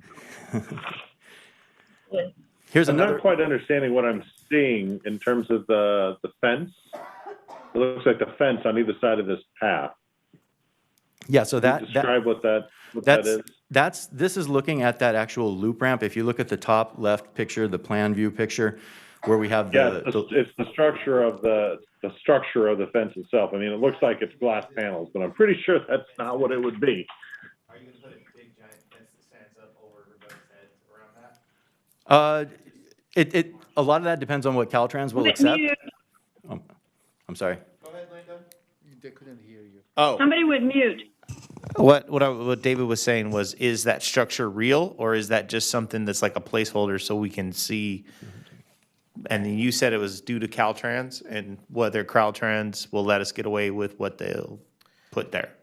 Mayor Gatewood, Councilmember Budge, yes, there are some limitations that we have. We are providing this as a placeholder, but ultimately Caltrans is requiring that we have some safety elements that prevent pedestrians or cyclists to get off the main trail. As a rendering, it may not be as tall as a 7-foot tall fence, but there is going to be some sort of a fencing material or railing system that aligns with the trail. David? How is that handled at Watt? Because I'm not. How is that handled at Watt? Because I can't visualize that just now. Watt, they may have access fencing along the freeway and not necessarily adjacent to the trail, and that may be an option here. Because we're between the ramp and mainline, there does have to be some sort of access control between the trail and the Caltrans facility. Does that answer the question? David, are you good? Yeah, like a train tracks. Okay, this picture's better. Now I understand. So this is another rendering that we've put together, sort of an aerial view of the same system. So what you see now is we're looking towards the south, looking towards White Rock. Better. So you can see the undercrossing there on the eastbound on ramps with the loop ramp that brings the bicycles and pedestrians up to the mainline structure where we have the widening. It's not really conducive to bicycle travel because those radiuses are very, very tight on that south side. And then on the north side, you can then see the loop ramp, again with the fencing, the access control fencing to prevent people from getting onto the ramps. And then it goes underneath the westbound on and off ramps. And daylight's there kind of on the bottom right corner of the picture and continues up to Olson Drive. Yeah. It's a much better way to cross. Go ahead, Linda. Yeah, no, this is a great view. It gives you a lot of perspective. But my only question would be whether the grades at 3 and 4, items 3 and 4, actually meet accessibility requirements. Yeah, so the entire profile of the trail system meets the ADA requirements of a less than 5% grade and 30 inches of rise. Okay. It has always struck me, and again, as I say, I've never walked White Avenue. It's just struck me that at some place, it could be kind of a dangerous downhill slope. So I just wanted to ask the question. So does this put you out right by In-N-Out Burger? No. This is no at Zach's. Yeah, Zach's Bar. Zach's Bar and Grill. Okay. Got it. I know where I am. Yeah. So Mayor, council members, one of the things that we've attached on this image, and you'll see a similar image on the other two alternatives, is that we wanted to identify placemaking and branding opportunities for the city. Regardless of what alternatives, there is opportunity for us to really represent that you are commuting, you're traveling, you're in the city of Rancho Cordova. So these slides here are really locations that we could start looking at potentially branding. We have the walls along the south side, the actual widening on the east side of the overpass, of course, the interior landscaping of the loop ramp. Those are all opportunities for us to work with the city council as well as other stakeholders to look at how we could represent and identify that you're in the city of Rancho Cordova as you're crossing this location. Wonderful. Thank you, Edgar. So the one thing I want to point out here is there's two alignment alternatives that we considered, and alignment meaning the horizontal location of this overcrossing. In this exhibit here, it's aligned with Zinfandel overcrossing, essentially just widening of the existing bridge. In this next alternative, let's do this. Let's jump to this picture first, since it's easier to to understand. So can we build that, or is that totally unacceptable? Like we have our own little Golden Gate Bridge right in the middle of Rancho. Oh, cool. And if we're gonna do that, I have some other places I'd like to put a Golden Gate Bridge. Cyrus, is that acceptable? Is that what we're selling? That's approved. This is a Green Gate Bridge. I like the Green Gate. Oh, hey, has a G in it. This is exciting. This I want. Gorgeous. Everything else is garbage. This has to stay. Yep, that's a win for me. All right, go ahead and But you can always choose gavel. another color. This is And awesome. I'm sure that's no more expensive than anything else we just looked at. Well, we can talk about cost in a minute here, but No, Ethan, we're moving on. Gavel.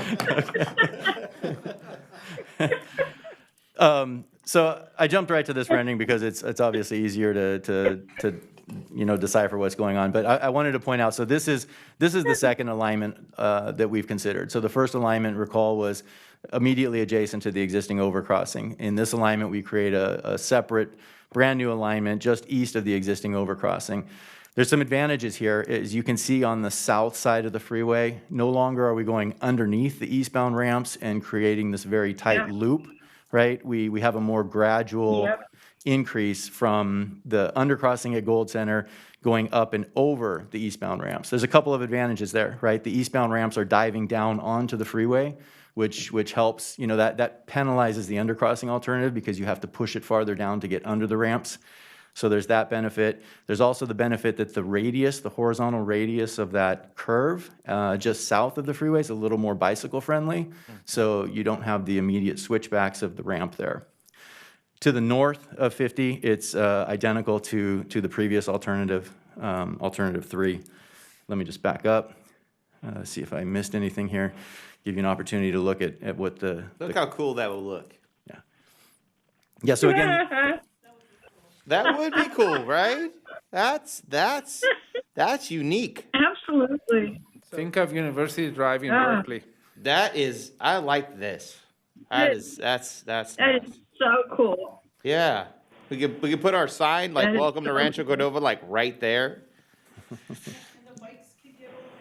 Right? Because we've all walked that danger path across the freeway. That would be, and then pop you right over by Coriana Plaza. You can go get your Popeye's chicken. Boy.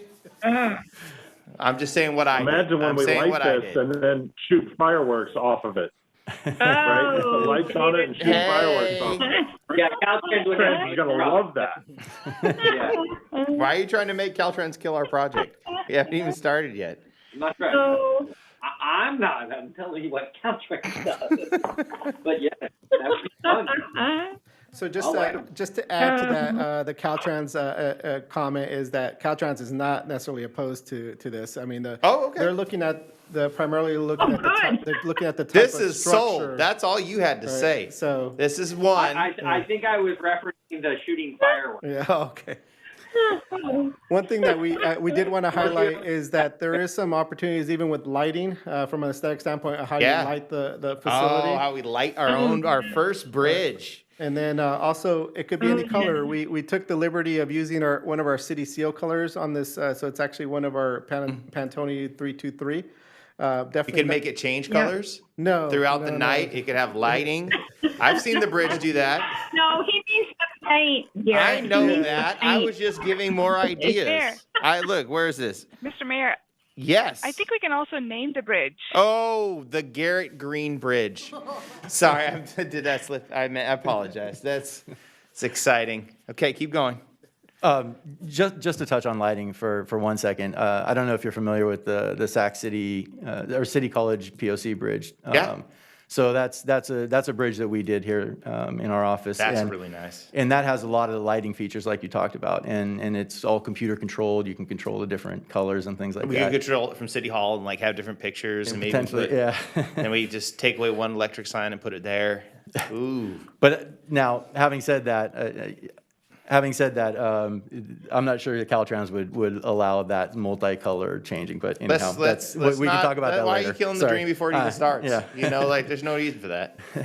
Cyrus, I'm very excited about this bridge. So one other thing I wanted to point out here while we're looking at this aerial, in the other advantage of this alternative is it clear spans Highway 50, right? One of the issues with both alternative 3A, and I'm going to jump to this alternative. This is a box burner alternative with on the same offset alignment.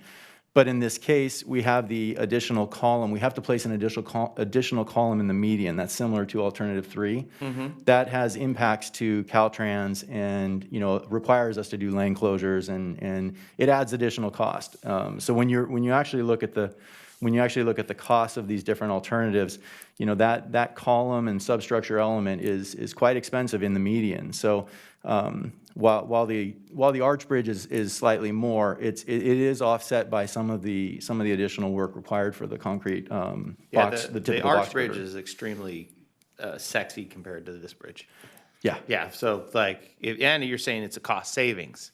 So it's almost cost neutral. Well, no, it's not a cost. Okay, There's no reason to keep talking. All right. I said it's cost neutral. You heard that, right, Cyrus? Cost neutral. I'm excited about this bridge. Oh, this is great. Let's see. So yeah, the only thing I wanted to point out here was it's again, it goes back to similar to alternative 3 where we put like Edgar had indicated, some of the branding on the actual bridge. So. Have you seen that bridge when you're driving into, I think it might be Elk Grove or Galt, has a really nice brick-looking bridge, that pedestrian bridge. And this is kind of reminds me of this, but this is even more unique, especially if we have that arch. That would be, wow, that's good placemaking. I like that. Okay. Well, we're excited on the enthusiasm with you guys are having because this is a great project for the city. Yeah, it is. And just to kind of build off on some of the landscaping that we have opportunities to incorporate is on the south side. If you look at the upper left-hand corner, that's the corner of White Rock Road and Sinfidel.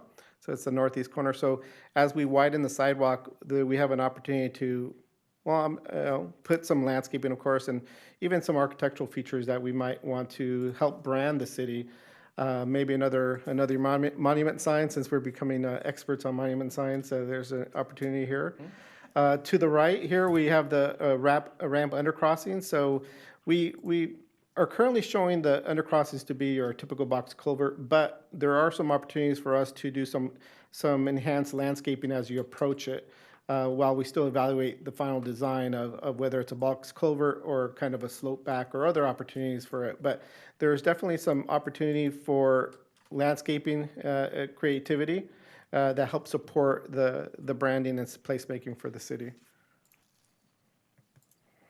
So public outreach has been very extensive. We have been utilizing an outreach service called MetroQuest in coordination with Maria Neistad and Danielle Hale. We've been really broadcasting the necessary outreach for this project, because ultimately we want to also get a feeling for what the community wants, what they're proposing, or what their interest falls in, and then also, as we move forward to the next steps of the project of, when we look for grant opportunities, we want to make sure that we cover the interest of the public when we apply for those grants. So part of the outreach is we had a really good attendance or input from the community.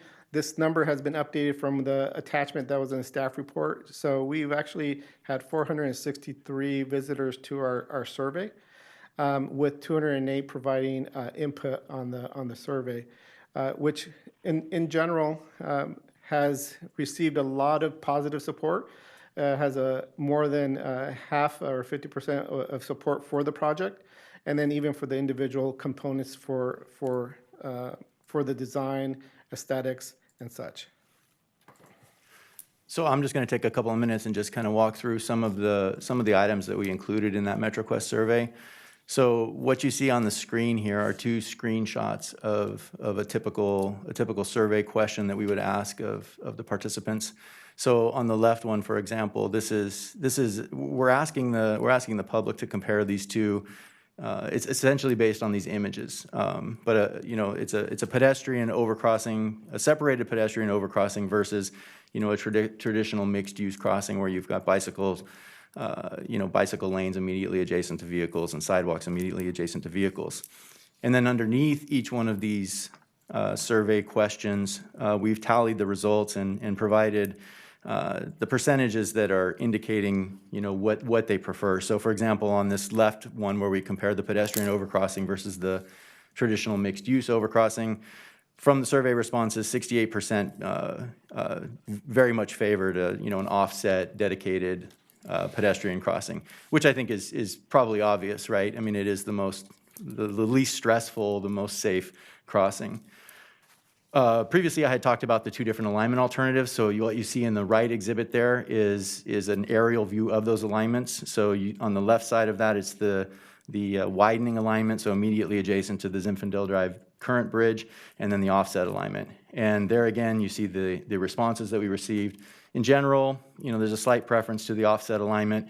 It's difficult to describe, though, in this survey with pictures, what the challenges are with like the alternative 3, where you've got the loops, the tight radiuses for bicyclists and things. So I suspect it may have been skewed more had we been able to communicate more clearly what the constraints were. Moving on then, a couple of additional slides here. So the left, we asked, for input on the different structure types, the concrete box girder or the tied arch, like is shown there. Clearly, the tied arch has 47% were strongly in favor of that structure type versus a traditional concrete box girder. On the right, we've talked a lot about the overcrossing itself, but part of this project is connecting all the way up to Folsom Drive and Sac RT Station. And one of the biggest challenges with that is the intersection with Olson, and just the amount of traffic that's there, and that crossing in general is very stressful given the traffic and the constraints in that area. So Again, it's very difficult. So when you see the percentages here, 27 versus 26, it's hard to distinguish the difference between these two options. But essentially on the left, what we have are bicycle boxes, which help to, help to push bicyclists in front of traffic at the red lights so that they become more visible to traffic. It helps to eliminate potential conflicts with those bicycles. On the right side is what we call a plaza-style intersection. Here we're pushing the bicyclists and pedestrians farther to the right from traffic that's making a right turn. So what this does is it allows cars to start making the right turn, and the angle of attack, at the crosswalk changes so that any pedestrians or bicyclists waiting at the curb, they become more visible to the car as it makes a right turn. So that improves the safety of the intersection there. But again, it's a challenge to get public input on the preference on these, because you can't describe a lot of the technical issues in an image like this. So moving on to, again, landscaping, is part of the questions that we pose for the public is to provide what they would like to see. I know that we are still in preliminary design, but we wanted to get some feedback as to what they would like to see in terms of the existing or proposed landscaping. So we gave them images of what could fit. We would put potentially some blue oaks, some valley oaks and western redbud, and so part of that feedback that we received is that they do prefer that we incorporate some new materials or new plants within the existing that blends in well with the existing trees. There isn't a lot of existing landscaping within the loop section, but there is an opportunity for us to incorporate some really nice landscaping opportunities or palette that would complement that.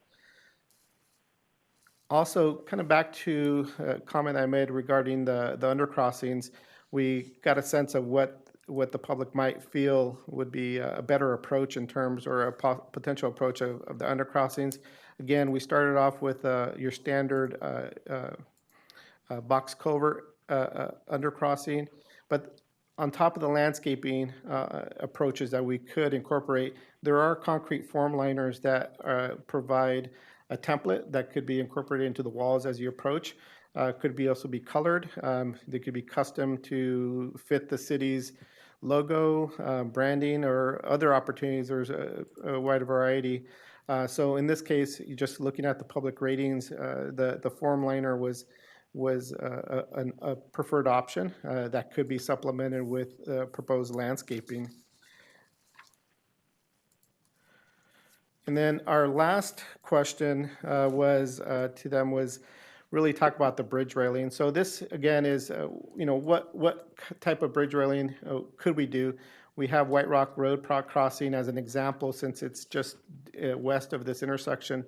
So we provided that as an image, as well as another crossing in the area where we have angled fencing, which is a standard just to provide more opportunity for people to move over as they're crossing in opposite directions.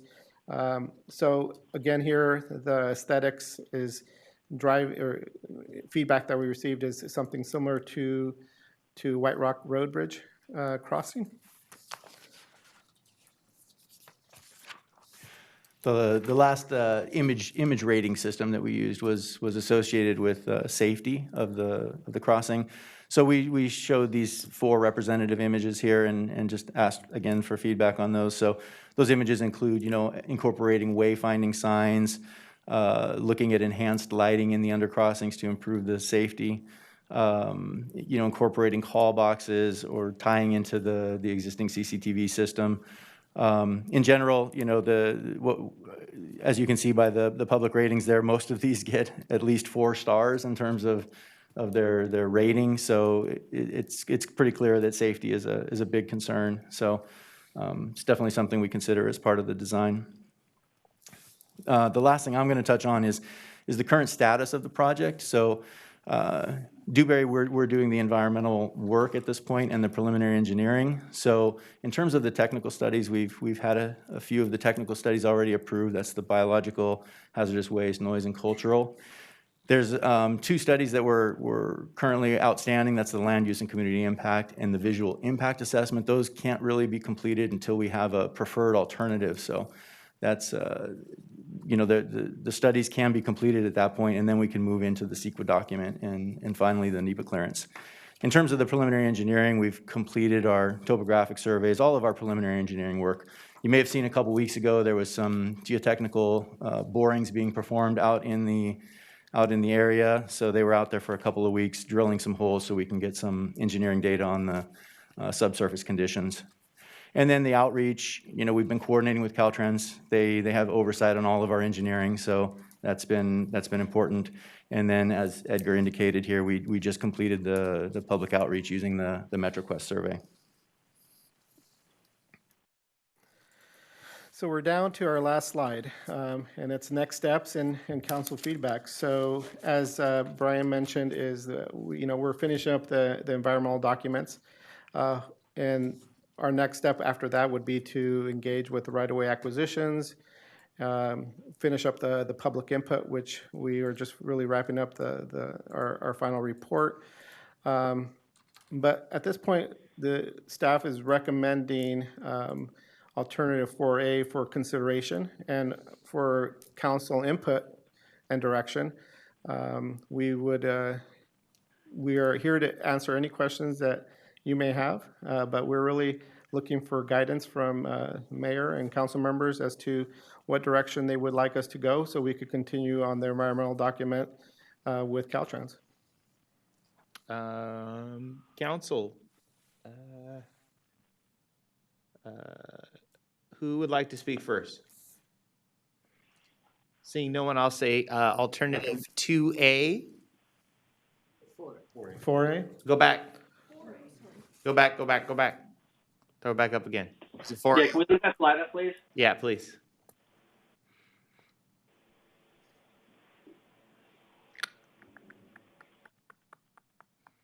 Alternative 4A. That's the coolest one out there. Yeah, that would be so unique, especially for our region. There's nothing down 50 that really looks like that. Anyways, David, what do you think? I think that's a beautiful plan, for a really beautiful plan. Tons of opportunity, as you said, Mr. Mayor, for placemaking. This is a necessary connection because we've got, as I just said in my report earlier, you know, all these jobs, all these destinations and origins of trips here in Rancho Cordova, and we are separated from transit for the vast majority of those trips. So this is a connection. Now the price tag is shocking to me. Trying to find that much money to build this seems very challenging, but perhaps, you know, with like the data I was talking about earlier, this is just a case we have to make, and this becomes a high-profile project for funding from the state of California or even from the federal government. But I think we really have to make the connections on each end matter. So, you know, that connection over Olson, getting all the way to light rail with as much Class 1 type bicycle or walking facility as possible, I think is really important. Getting to the target center, which is with as much Class 1 as possible, is really important. Getting to Capitol Village Main Street with as much Class 1 trail as possible, and Villages as Infidel probably, is really important. And if you look at aerials for those corridors, there is private property there that you could convert to a separated trail that's separated from the street. I think that is if no one's put their finger on it yet, I think that is the real advantage of 4A and 4B over 3, because that bridge over 50 there looks interesting. It looks like that's a bit of an adventure to be able to walk over that, as opposed to I would have walked next to a bunch of speeding cars and hoped that the barrier is solid. Right. That's a much more attractive way to cross. And if you use that same mindset of why is that so much more attractive, and extend that to light rail and Folsom Boulevard, and extend that to Capitol Village and Villages Infidel, how can we get that same feeling for those entire lengths? Now, we can't fly over every street, obviously. We're going to do some at-grade crossings. But other than that, how often can you apply that kind of an approach? And I think the value in this, even with that extraordinary price, is really leveraged based on what happens on either end of it. So we need to keep thinking about those connections in addition to this central piece. Yeah, you're only talking about $800,000 and $900,000 difference between both. Donald, what do you think? I would agree. I prefer 4A. I'm really surprised that alternative 3 isn't significantly less than either of the other two that are up here. I'm just dumbfounded in the fact that you have to put this on pillars out in the highway to build 4B, I guess. Maybe that's why it comes up in price. Or actually, no, that's the lowest out of the 3. I guess there aren't pillars on 4A within the highway. But I thought for sure the difference between alternative 3 and 4A would have been way more than that. So yeah, I mean, you're talking less than a 5% increase in the overall cost of the project. If I'm doing math well at 8 o'clock at night, I still think I am. That you're talking less than 1/20th, which is less than 5%. So yeah, I would definitely prefer 4. I mean, if there were ways to make cost savings on some of the tunnel formations and how that worked. I guess the only other, and I think I heard something about lighting that I would encourage us to consider. One is sound deterrence for people inhabiting or staying in the tunnel areas and things like that, and then also take a look at the undercrossing at I-5 near the Holiday Inn into Old Sacramento and the lighting upgrade that they did in the last 6 or 7 years, I want to say. But they did a really interesting lighting upgrade, an art project there, visual arts project, that I think has really enhanced that tunnel project over the years, because it was an issue, and they did address sound deterrent and then also a lighting project that I thought was really, really innovative and looked really nice. But yeah, I think I would agree with what I'm hearing from most folks that 4A would, if we can afford it and you guys can find the funding, that'd be my preferred. Excellent. Linda, what do you think? Linda is joining by phone, and Okay. we're I'll move on to Siri. Siri, what do you think? So I agree with everything Donald and David said in terms of the cost structure and how, we really shouldn't be looking at alternative 3, which, I would be scared to walk on that. That's so close to the cars whizzing right past. The price difference between 4A and 4B, though, I mean, it's just nearly $1 million there, Mr. Mayor. Though we're really fascinated with the bridge. Is just that bridge, the overcross, is that $1 million? Or, again, I don't see a big difference other than the whole bridge, and that seems to be the whole $1 million. If I had to choose between 4A and 4B, definitely 4A. Awesome. Thank you. All right. Do we have any public comment? We do have a public comment on this item. We received, the city clerk's office received a public comment via email from Donald Childs, and this was distributed to the city council. It will be available on our website, and it's been placed in the back for the public. Excellent. Can we try Councilmember Budge again? Councilmember Budge, are you there? I can see that you're here via phone. We did just have a hand that was raised for public comment from Austin. Mayor, did you want to take that? Yeah, go ahead. Austin. Go ahead and bring him up. Austin, go ahead. Austin here from BARC. I wanted to go ahead and just make it a really quick comment. Very happy to see this being presented to the city. If the city would also take a look at, once you travel south to White Rock and Zinfandel, that major intersection going in every single direction, there are no Class 2 bike facilities at all Like, we can't even ride to City Hall right now without having to take a sidewalk or a lane. So as a broader part of this corridor and this project, it'd be really awesome to have this amazing crossing over the freeway from the White Rock side neighborhood to this area, but there needs to be a look at bike lanes and Class 2 facilities at the White Rock and Zimbabwe intersections. Thanks. Thank you. All right. All right, Cyrus, go ahead. Council, I just wanted to make a quick comment related to the cost of the project. While this is a fairly heavy price tag, but I also wanted to point out that this is a great candidate for federal and state grants. There are a variety of programs, having been involved in those programs for a long time. There are a variety of programs that are probably available to us that we could apply for funding. And completing this phase of the project with the design selection and the environmental and design phase will give us a shovel-ready project that would even make it even more attractive. So I'm very confident that we could take this through the implementation phase. Excellent. All right. Mayor Gatewood, Linda's joined us again via Zoom. She wants to make a comment.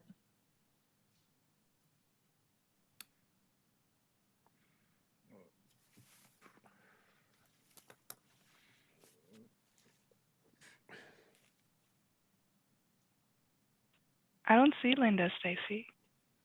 She's bringing her on. Yeah. Oh. Almost there. Oh, she's not in the pursuit. I think she dropped off again. Well, we're bringing up Linda. Is the bridge color, is that open to other options? Of course. Okay. Linda, are you there? have a friend back. Here. There she is. Wondering. Go ahead, Linda. I'm sorry. Yeah, playing Comcast, what a horrible experience. Everything everybody has said is absolutely on point. It's absolutely terrific. I understand the point about the cost. However, when you consider government dollars, the cost between alternative 4A and 3 and 4B, it's unfortunately and probably illogically minuscule. So 4A is an incredible statement.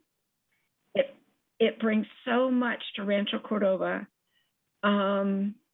It's done all of the things that you all said it would bring, and I would move approval of 4A.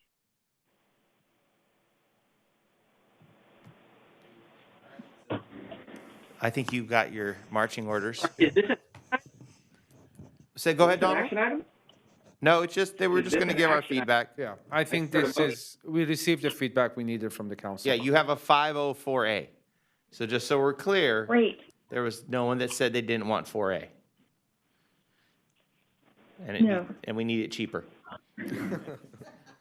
I'm sorry. You know, guys, when we're talking about beautiful bridges, there's this view here over my left shoulder. You see the view here over my left shoulder? Yeah. Mhm. Beautiful bridge. Yeah. Bridge. Just, Yeah. Over the river. That's gorgeous. All right. Mayor, Councilmember, thank you. All right. Come back up, Thank you. Albert. Wonderful. That was great.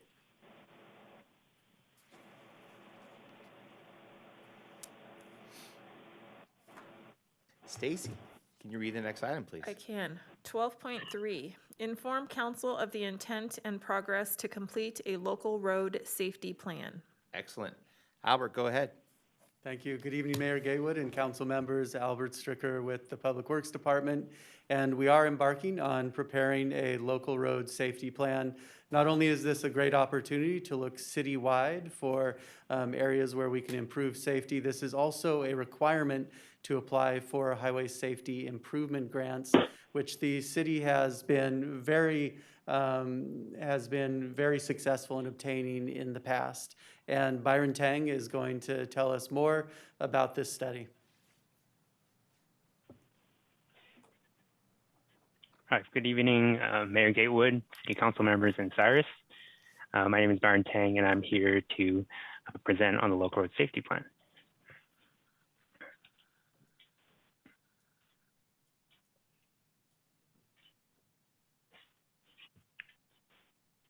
Okay, so we have some presentation goals here, and the purpose of this presentation is to provide a progress update and to inform you of our intent to complete a local road safety plan.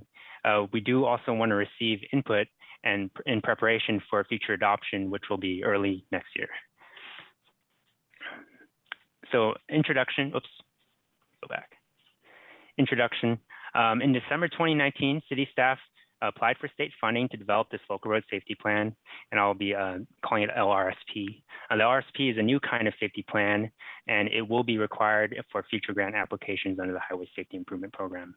The state grant, we were awarded of $72,000 to prepare this local road safety plan in January of 2020. So what is a local road safety plan? Well, a local road safety plan is a study, a citywide study to address highway safety issues, and it will, as a result, recommend engineering and non-engineering safety countermeasures. So as I mentioned, local road safety plan is safe citywide, and it's a data-driven analysis, and it's based on the last 5 years of the recent collision data.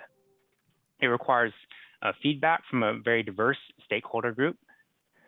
The local road safety plan will identify and prioritize safety countermeasures for future grant applications. And the stakeholder group is drawn from an expertise of the 4 E's of highway safety. That would be engineering, education, enforcement, and emergency response. So as an attachment, a draft technical memorandum was included with the staff report. And a detailed project list will be prepared based on additional analysis and input received as we go forward and develop this plan. Oops. Okay, I don't know what happened there.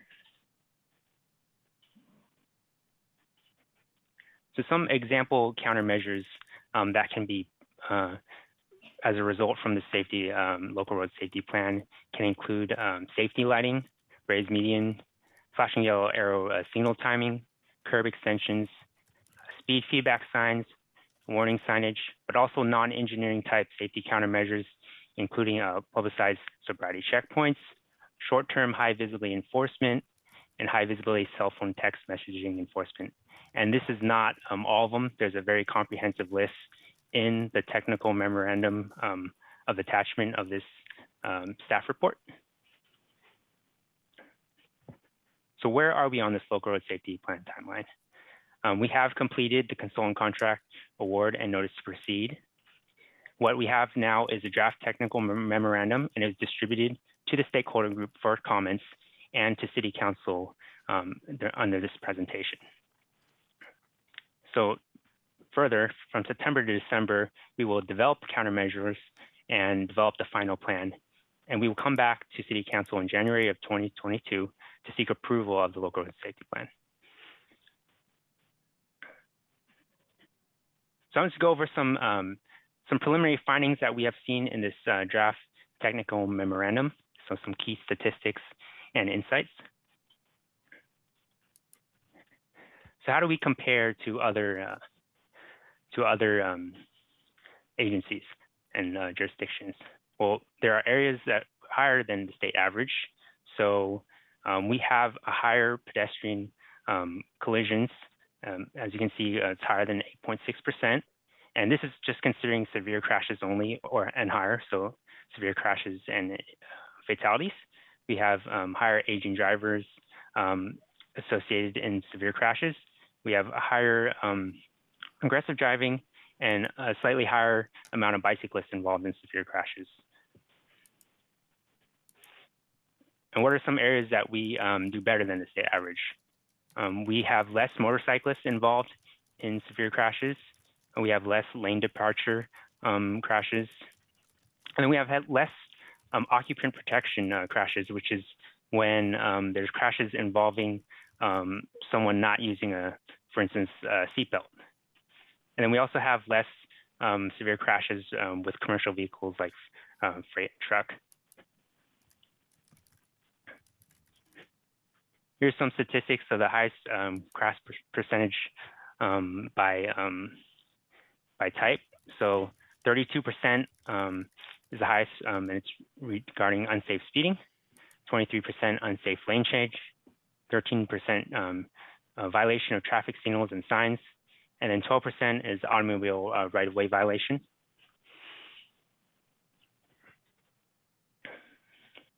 Highest occurring crash types, 35% is rear end, 28% is broadside, 18% side swipe, and 13% hit object crashes.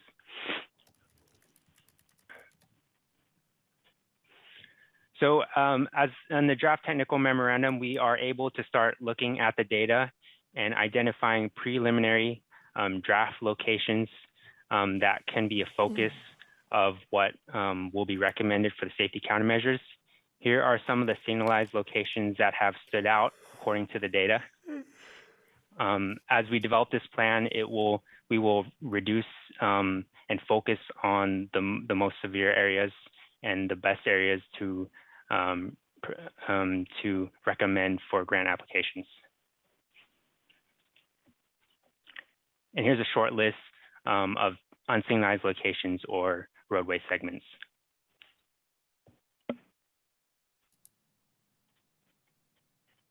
So what's next? We would like to incorporate council input early in the process, which we are here today for. We would then follow a field review with the stakeholders of the project. And we will develop project-specific countermeasures, and we will have a draft LRSP sometime around November. And staff will return to council for formal adoption of the LRSP. That is the end of the presentation.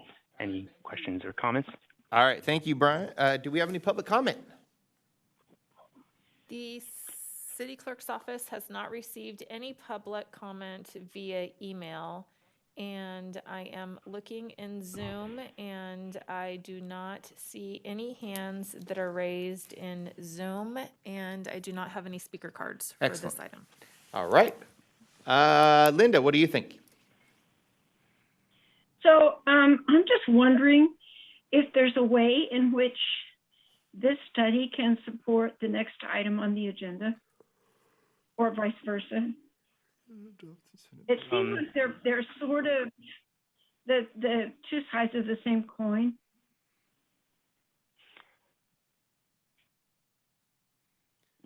Good evening. Byron stopped. No, I thought Albert was going to talk. But Good evening, Council Member Budge. Albert Stricker with the Public Works Department.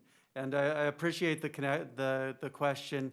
This study is focused on road safety, the causes of accidents, and potential countermeasures for accidents. The next item is vehicle miles traveled, and that's addressing, we're providing guidelines to respond and identify the clearest path to comply with state law requiring that we measure traffic impacts from new development based on the vehicle miles traveled that they generate. And I understand that. I understand that, Albert. That the whole basis of our traffic studies that we will require of developers, but doesn't being able to quantify vehicle miles traveled relate to how we design safety on our local roads? Certainly, as we increase vehicle miles traveled, it increases the potential for accidents. So you're definitely correct that there is a connection there. We will evaluating vehicle miles traveled will also run in parallel. We'll still perform level of service analysis, and it'll be a combination of those two moving into the future that will allow us both to design the long-range overall transportation network, as well as the fine-tuned at an intersection by intersection level. And I do understand the need to adhere to ever-evolving CEQA guidelines or perhaps NEPA guidelines, but it just seems that the information on one would help us to do a better job in designing the other. So that's just my suggestion, that maybe we can be a little bit smarter than everybody else. Mm-hmm. And to add to that, some of the countermeasures that will likely result from this is increase potential bike lanes, promoting alternative types of travel. So it can help VMT and in that sense. Yeah, super. Thank you, guys. Thank you. All right, David. Now, I'm curious about the data sources that go into figuring out what a crash is. So, crash versus object, for example, does that register the same as crash versus vehicle, or what sort of data are we talking about? The crash data is from when a police officer reports the crash. There's a form they have to fill out, and it gives essential data. And over time, we have a database of this for every year. I'm not sure if that exactly answers your question. Yeah, so theoretically, we're capturing every incident that a police officer responds to and files a report for. Correct. Is that the same data that we would show like on the police department website, or do you think that might be different?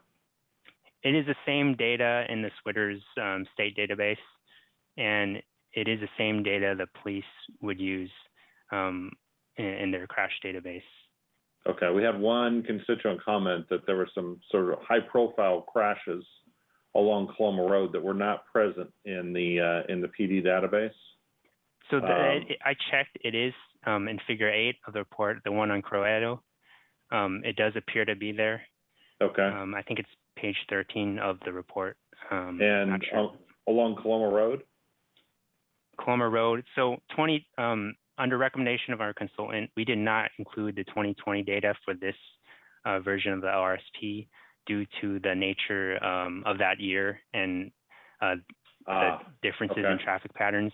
It is something we can include if the RSP is updated. Obviously, there are issues on Coloma Road, particularly near the intersection of Chase.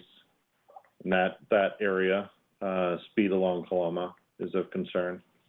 So that's the crux of my questions. I think this is really important work, particularly in this year when the administration is talking more and more, and the secretary is talking more and more about safety and safety programs. And we would anticipate that funding for safety-based improvements is going to be on the increasing year after year, as opposed to sort of the minority, I would say, the vast minority of funding in the past that has been focused on safety. That is a rising concern. So this is very important work, and we're smart to get it done in the best possible way. Hey, so I have a question. It's really concerning that we're nearly 9% higher than average on the pedestrian accidents. Are these pedestrians, by any chance, do we know where this commonly occurs? And are these folks residents, or there's a majority of homeless people in these pedestrians? That's a good question, and we could potentially look and try to find that out in the detailed police report. We do know the locations of where the pedestrian collisions occurred, and we would have to dig a little deeper to find that out, but that's a good comment. Yeah, and also, this has to do a lot with residents. I do agree with David's comment that there is a lot of speeding in Coloma, and that's been a concern that's been repeated over the years, and that should be a key fact in this.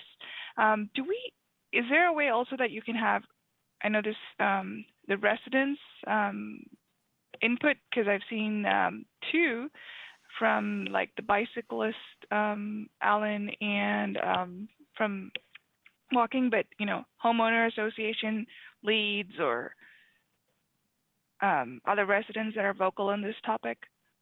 Yeah, when we selected our stakeholder group, we focused on the 4 E's, engineering, enforcement, education, and emergency response. So right now we have a pretty balanced group of city engineering staff, SAC Sheriff, FCUSD, City Maintenance, Metro Fire, and then also bicycle advocacy groups like BARC.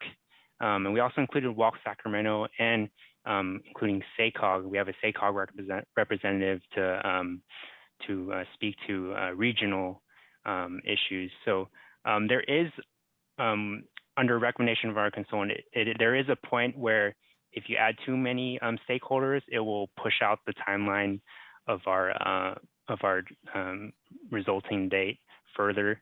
But yeah, we are here to get comments, and we would like to hear from anyone who does have any. Council, if I may add also, since the question about Coloma Road has come up, there is a separate study underway that we will be bringing to the council in near future. There's some work, some analysis, and some community input that's underway at the moment. Cool. So Cyrus, on that topic, how long will we take to get that report? I believe it's in the next 60 to 90 days. We will be ready to have that discussion and presentation with the council. Okay, perfect. All right. Any other comments? Excellent. Thank you, Brian, for your time. And let's see if my man Albert's staying. Yep, you're staying. Go ahead, sit right down. Thank you. Go to the next one. Stacy. Yes. Can you go ahead and read the next subject? Yes, I'd just like to acknowledge that there was no additional public comment for that item 12.3. 12.4, a resolution adopting Senate Bill 743 guidelines for the analysis of vehicle miles traveled under the California Environmental Quality Act. All right. Same two. Go ahead. Thank you. Good evening, Mayor Gaywood and members of the council. Albert Stricker with the Public Works Department. And the state of California released Senate Bill 743, which requires that analysis of traffic impacts be analyzed based on the vehicle miles travel that they generate. This is in contrast to the previous CEQA requirements that required analysis based on impacts to level of service. To assist our communities in following these guidelines, the city has prepared guidelines, and today Jim Damkovich is going to tell us more about our guidelines.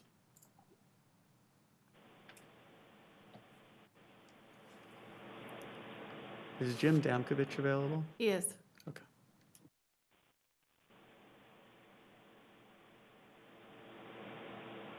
Okay, I was muted. Can everyone hear me now? You can hear you. Yep. Great. Awesome. Okay, well, Mayor Gatewood, members of the council, again, my name is Jim Damkowicz. I'm the Managing Director of DKS Sacramento, and we'll have a short presentation for you on SB 743 and its implementation, City of Rancho Cordova.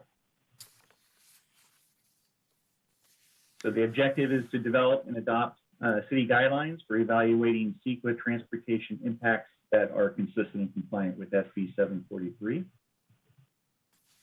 And first, just a little bit of history. So about 14 months ago, my predecessor, Don Long, gave this council a presentation on SB 743. There was a lot of work that was done. I think at that time, if you were going to ask anyone, that they were going to be back in July to formally adopt those thresholds. And there was a reason for that, because July 1st of 2020, SB 743 began statewide implementation.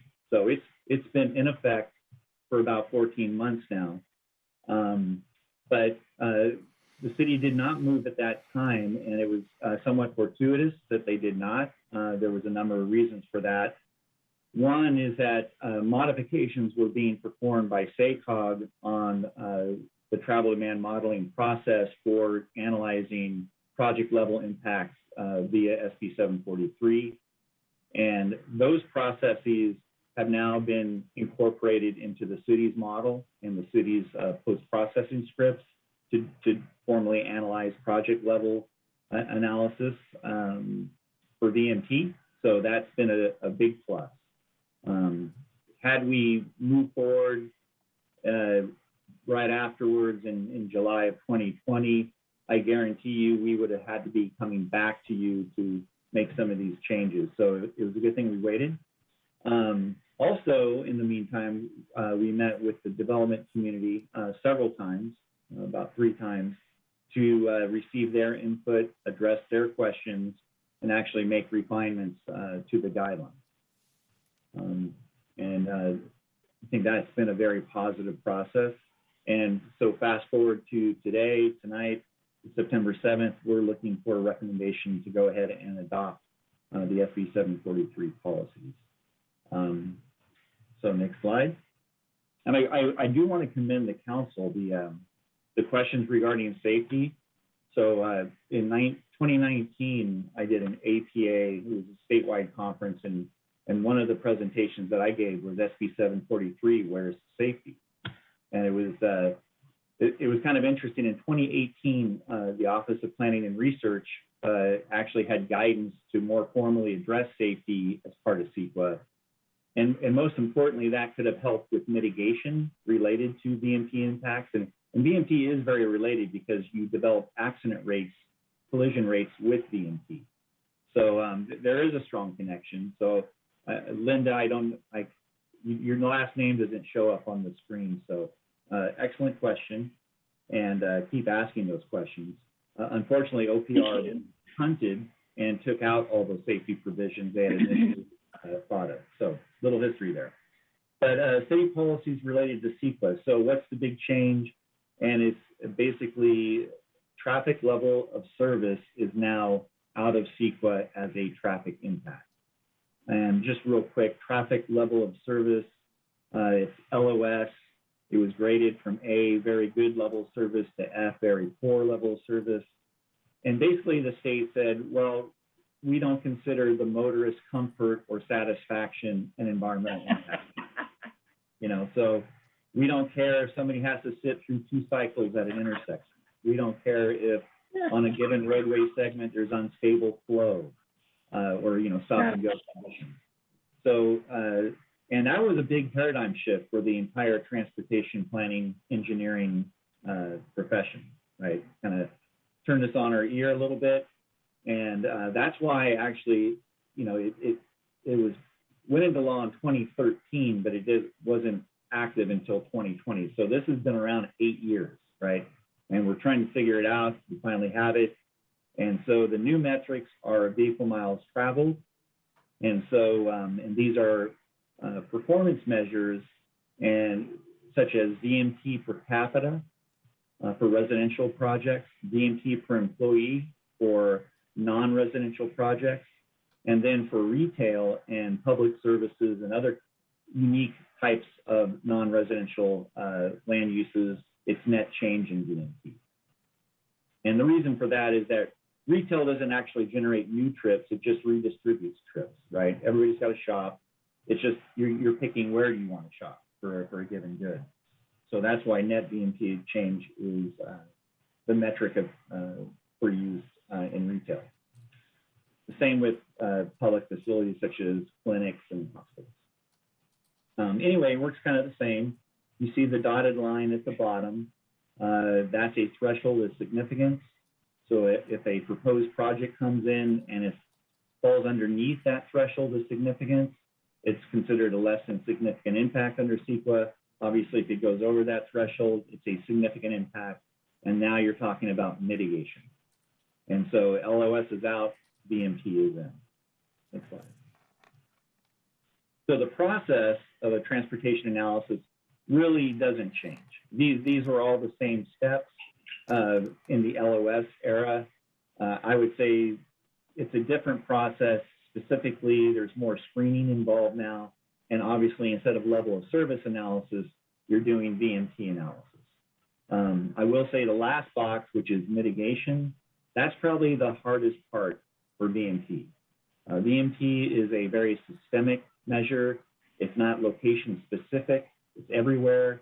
So coming up with mitigation, and typically it's programmatic mitigation, things that you have to do on a continuous basis to try to reduce VMT, a little bit more difficult than level of service, which is very specific.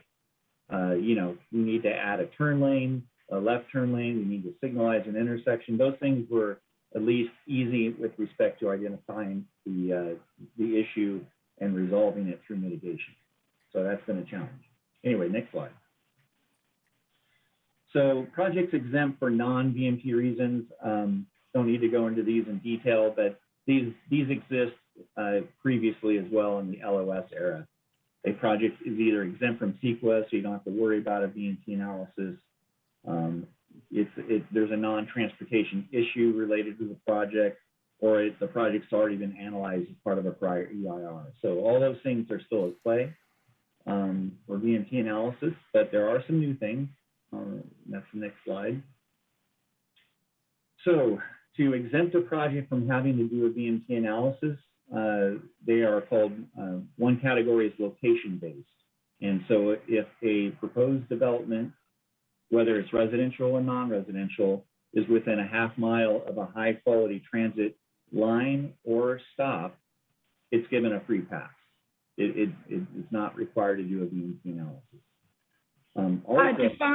Define high-quality transit. It would be, there's a couple of criteria that the state uses. 15-minute headways. So there's a transit vehicle that appears every 15 minutes, and or there's passenger rail stops. The city of Rancho Cordova does have high-quality transit. It's mainly in the 177 Village line or Rancho Cordova van. And so we've mapped those locations and drew those half-mile buffers to identify areas where if a development goes in, it would not be subject to a VMT analysis. And light rail qualifies. Correct. Yep. Okay. There's a horn blowing. Also, there's VMT efficiency areas. So these are areas within the city that fall under 15% of either the citywide average for non-residential uses and under 15% of the regional average VMT per capita for residential uses. And I'll explain that in a second. But these areas are also mapped. And if a proposed project lies within one of these VMT efficient areas, then it's considered exempt and there's no need to do a VMT analysis. The presumption is that it would have no impact if we went through all the process of modeling that and doing a full analysis. So it's really important to understand SB 743 is really a CEQA streamlining process. So it's really attempting to do that for the right kinds of projects that are located in the right locations. So other factors that come into the exemptions are if the project is small, and in terms of the number of trips it'll generate, and I'll get into that in a second. Also, local serving retail, that also is exempt from a VMT analysis. Local serving public uses, a good example, I mentioned healthcare. So a local clinic would be considered local serving, but a regional hospital obviously has a much broader breadth of service area, and it would not be considered local serving. Last but not least, and this shouldn't surprise anyone, the state's stated number one concern is affordable housing. So if you can show, if you're a residential developer and you propose a project that is 100% non-market-based housing, there's no VMT analysis required. So next slide. So our thresholds, and so for residential uses, the recommended threshold is if a project comes in 85% of the regional average for VMT per capita. And that 85% comes from the state. That was the Office of Planning and Research's recommendation. It's OPR. And I will say OPR does not have the weight of law, but you don't use their recommendations, then the onus is on you to demonstrate and prove that whatever threshold you're using is appropriate. In this case, we're going along with OPR for residential uses. For office uses, it's 85% of the citywide average for VMT for employees. And if you notice, the regional average is used for residential, the citywide average is used for non-residential. That's primarily because City of Rancho Cordova mainly imports workers. You have a very high, relatively high jobs housing balance. And so actually going with the citywide average gives the city much more flexibility to give a development project a pass of having to do a VMT analysis. So that's why the citywide average makes more sense for non-residential uses. For industrial uses, it's simply you have to be within the average VMT per employee, the citywide average. So you don't have to achieve that 85% of. And OPR was provided more flexibility for industrial uses, and so we exercise that. And then, of course, retail, and that's just a net change in VMT overall. So those are the recommended thresholds. And then we also have to recommend and provide some specificity with respect to some of these screening criteria. So what's a small project? And there's a lot of flexibility in these. What we decided to do was be consistent with the County of Sacramento that chose 237 daily vehicle trips. Any project, residential project that, or it doesn't have to be residential, but any project that generates 237 daily vehicle trips or less is considered small and doesn't have to have a VMT.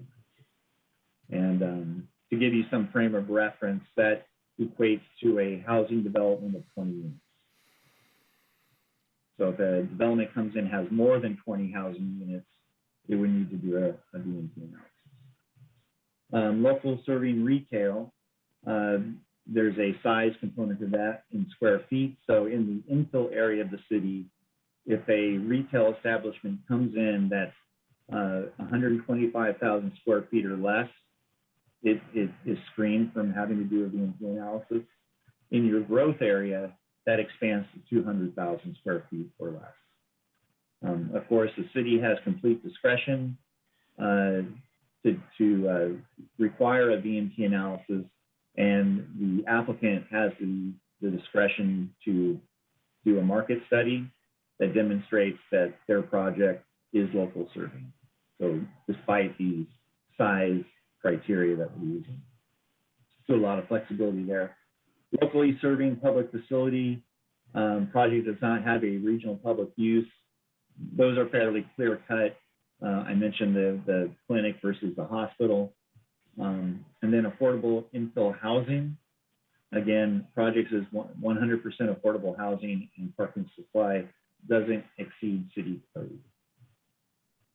So that would be given a free pass as well.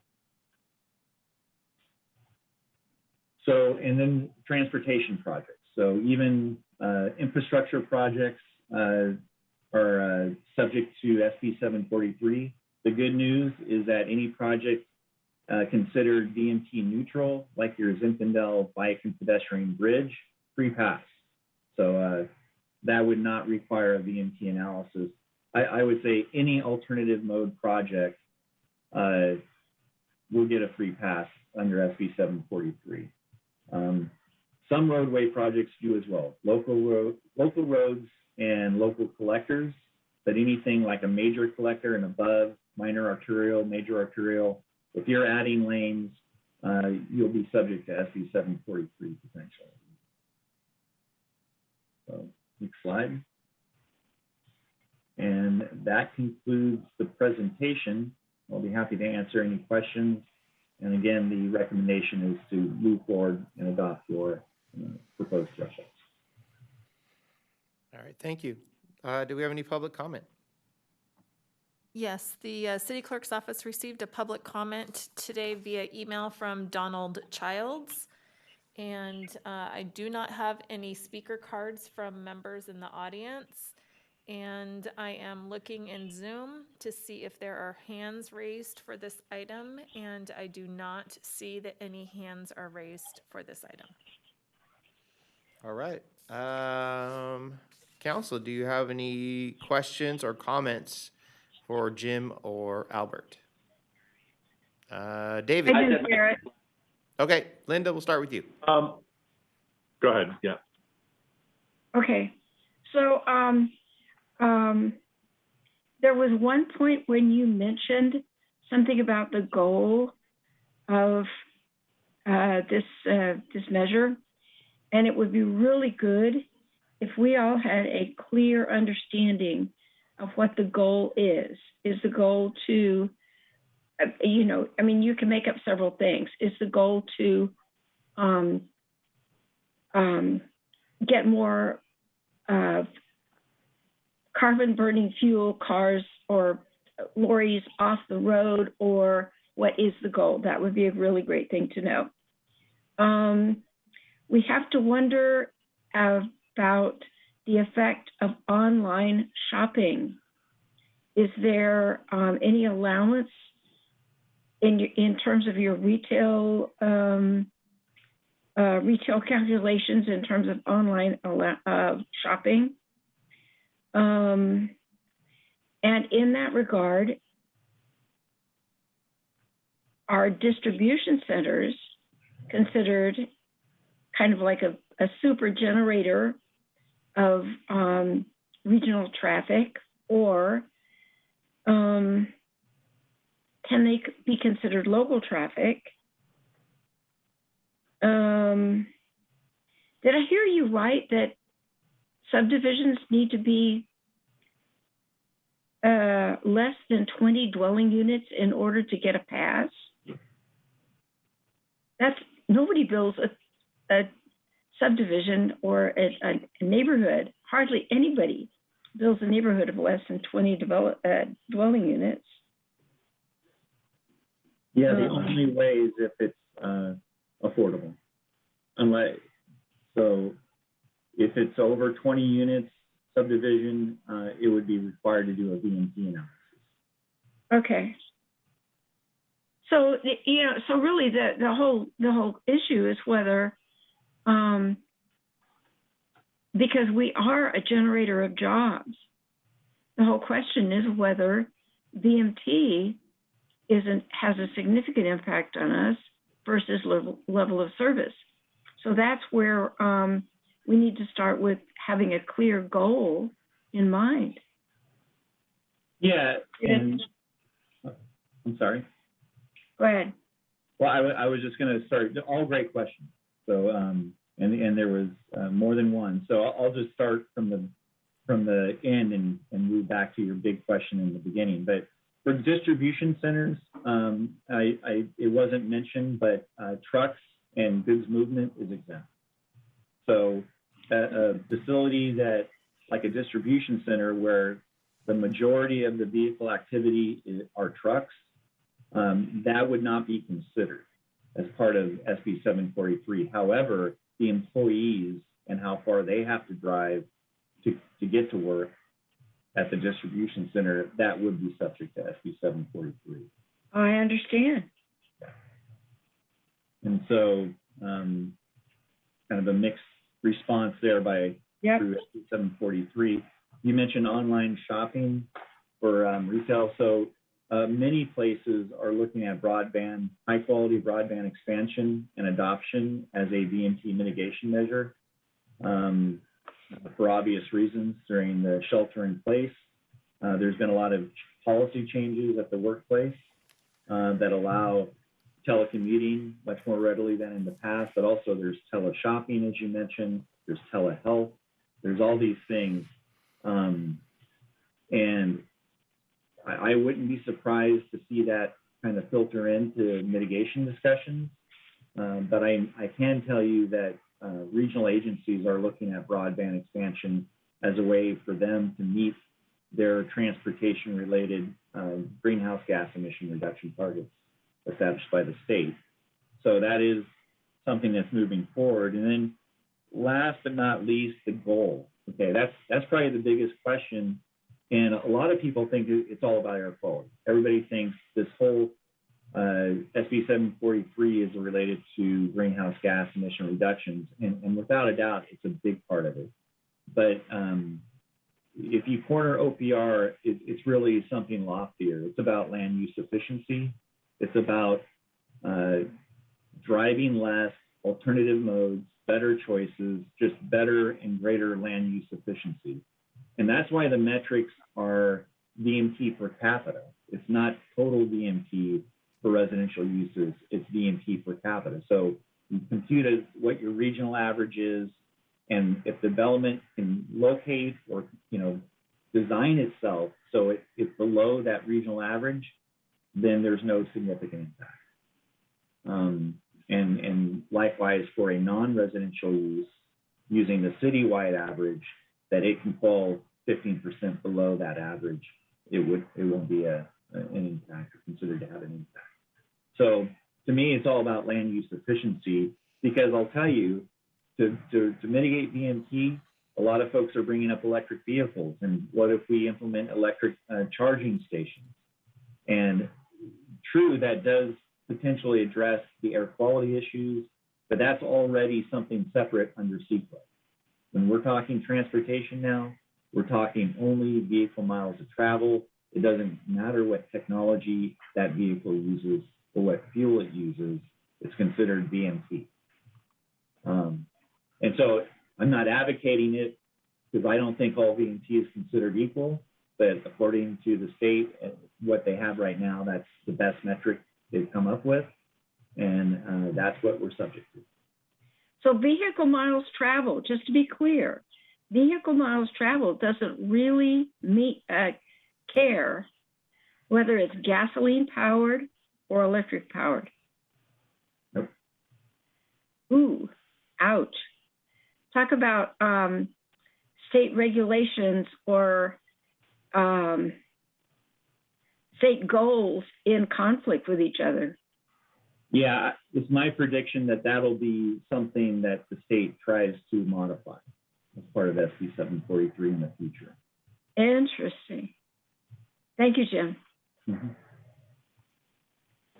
David? Jim, so it's my impression this is a highly technical correction with very little leeway on part of the city. Can you just sort of verify that impression is correct?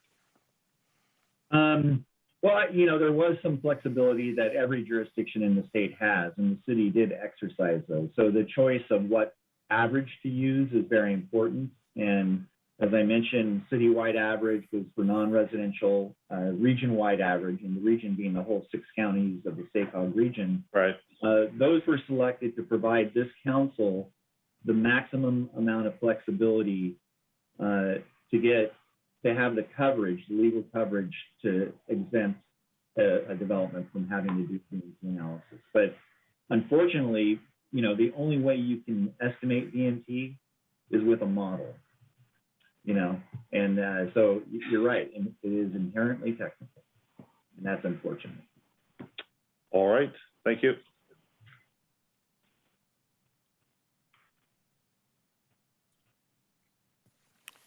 All right. Any other council members? Excellent. All right. No, I would share David's opinion that yeah, I don't feel like we have a whole lot of leeway here. And to Linda's question, this is a 20-year-old policy that they've been trying to get implemented, and a lot of the technology and other things in transportation have evolved when during the time that the majority of the legislature moved from level of service to VMT. I mean, I had a consultant come in and present in a political science class when I was in college about the difference between level of service and VMT. This is a very old concept that took a long time to get here.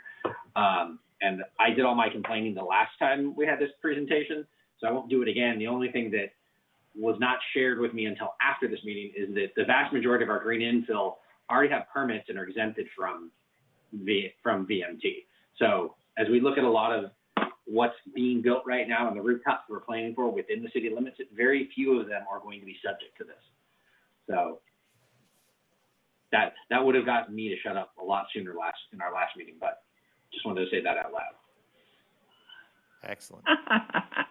Nice. All right. Well, seeing none, thank you for all the information. And, huh? No, it doesn't say that. Yeah, we have to adopt the staff recommendation. Oh, Yes, please, this requires. move approval. Yeah. Oh my gosh, I'm so sorry. It's written in here, Muten Runkenkals. Adopt the resolution, move approval. Let's go ahead and move approval. And do I have a? Excellent. Do I have a roll? Do I have a Muten Okal? Who was the second? Donald. Thank you. Terry? Siri? No, it's Donald. Okay. Terry. Donald Terry. Thank you. Sorry. Thank you for saying your last name, Donald. Thank you. We didn't know who it was. Councilmember, And, Councilmember all my other commissions, they know by that. Councilmember Pulapati? Yes. Councilmember Sander? Aye. Councilmember Budge? Yes. Vice Mayor Terry? Aye. Mayor Gatewood? Aye. Thank you. All right. Thank you, guys. With- And in this freezing With chamber. with the reluctance that the state is taking 20 years to catch up with industry. That's great. Well, they've Penny. been trying to pass it for 20 years. It's an idea for 50. Great. So we're working on Ataris and we're already on Wow. PlayStations. This is neat. All right. So future agenda items. Do you guys have any agenda items you'd like to bring up? No. Siri? I would, right, Excellent. with the drought coming, I'd like to see more about what Rancho Cordova is going to do about water conservation in the city. Okay. Do I have a couple other council members that'd like to see that? I wouldn't be opposed no. to that. I would probably reorient that conversation to say we might want to have our water service providers that are actually in control and have oversight of that issue, because we don't have any jurisdiction over water policies. Each of the water service providers do that, and it might be more effective to have them come and present on what they're doing. Can we have that? That's a really good idea. That's a really good idea. I will tell you that Golden State has already issued everything online, as well as mailing to all of the homeowners. For David and Cal-Am, I'm not sure, but Siri, when we went to this last time, I made a video that I suspect is still online about how people should respond to the drought. So I would ask you to look at that, because Garrett certainly made an updated video with points that respond to today. And Ashley would be happy to help him do that. Excellent. Yeah, there are real issues and impacts here. I mean, from the last drought, there were a lot of people who basically took the advice as, oh, I can turn off all of my irrigation. Absolutely. And be justified. And so not only did they, lose the lawn that turned into dust, but they also killed off the trees and the shrubs and any other plantings and just created a dust bowl desert in the front yard. But landlords, hey, I can save $50 a month if I just turn off the landscape irrigation, and it's justified because we have a drought. There's some serious issues there. And then that blight, I mean, we could get a ton of rain for the next 10 years. That blight's with us. The trees are still dead. The shrubs are still dead. The landlord who's trying to save $50 a month is unlikely to replant them. So All right. There are city impacts there around that. And David is so accurate because it's so important that people water their trees and let the grass go. And the Tree Foundation, everybody will tell you that. But logically, you have to appreciate the fact that your trees are what's keeping your house cool and helping you to not run your air conditioner 100% of the time. Our shade, our urban forest is what keeps us healthy here in Rancho Cordova. It even keeps our school kids healthy. So, we have a lot of resources. So I would think that, Cyrus, that you got 3 votes. So let's think, bring the water group in, and then we'll talk about, we can go into this in greater, any other items, guys? All right. Well, Water and I'm going to go fire, ahead. top of mind. Say what? Good job, Siri. First one. I said water and fire. Water and fire. Great. All right. So I'm going to go ahead and adjourn this meeting in the name of 3 people. We do have a closed session, Mayor. Oh, okay. All right. You can I still. still got to we adjourn can my still- meeting. we can Still adjourn for. Yeah, I'm still for going to adjourn my meeting. So I'm going to adjourn the meeting in the name of Bob Van Cleef. And I'm going to nail this last name, Linda, and I apologize in advance. Norma Mittabel? Niblet. Niblet. Norma Niblet. And Harminder. Harminder Grayval. Thanks, Siri. Harminder Grayval. Meeting adjourned. All right, we're going to go into closed session. All right, I'm going to call this meeting back into order and ask Adam Lundgren for a report. Thank you, Mr. Mayor. This evening, the City Council met in closed session and received information from and provided direction to its labor negotiators. Excellent. All right, guys, meeting adjourned. See you tomorrow. Thank you. Good night. Good night.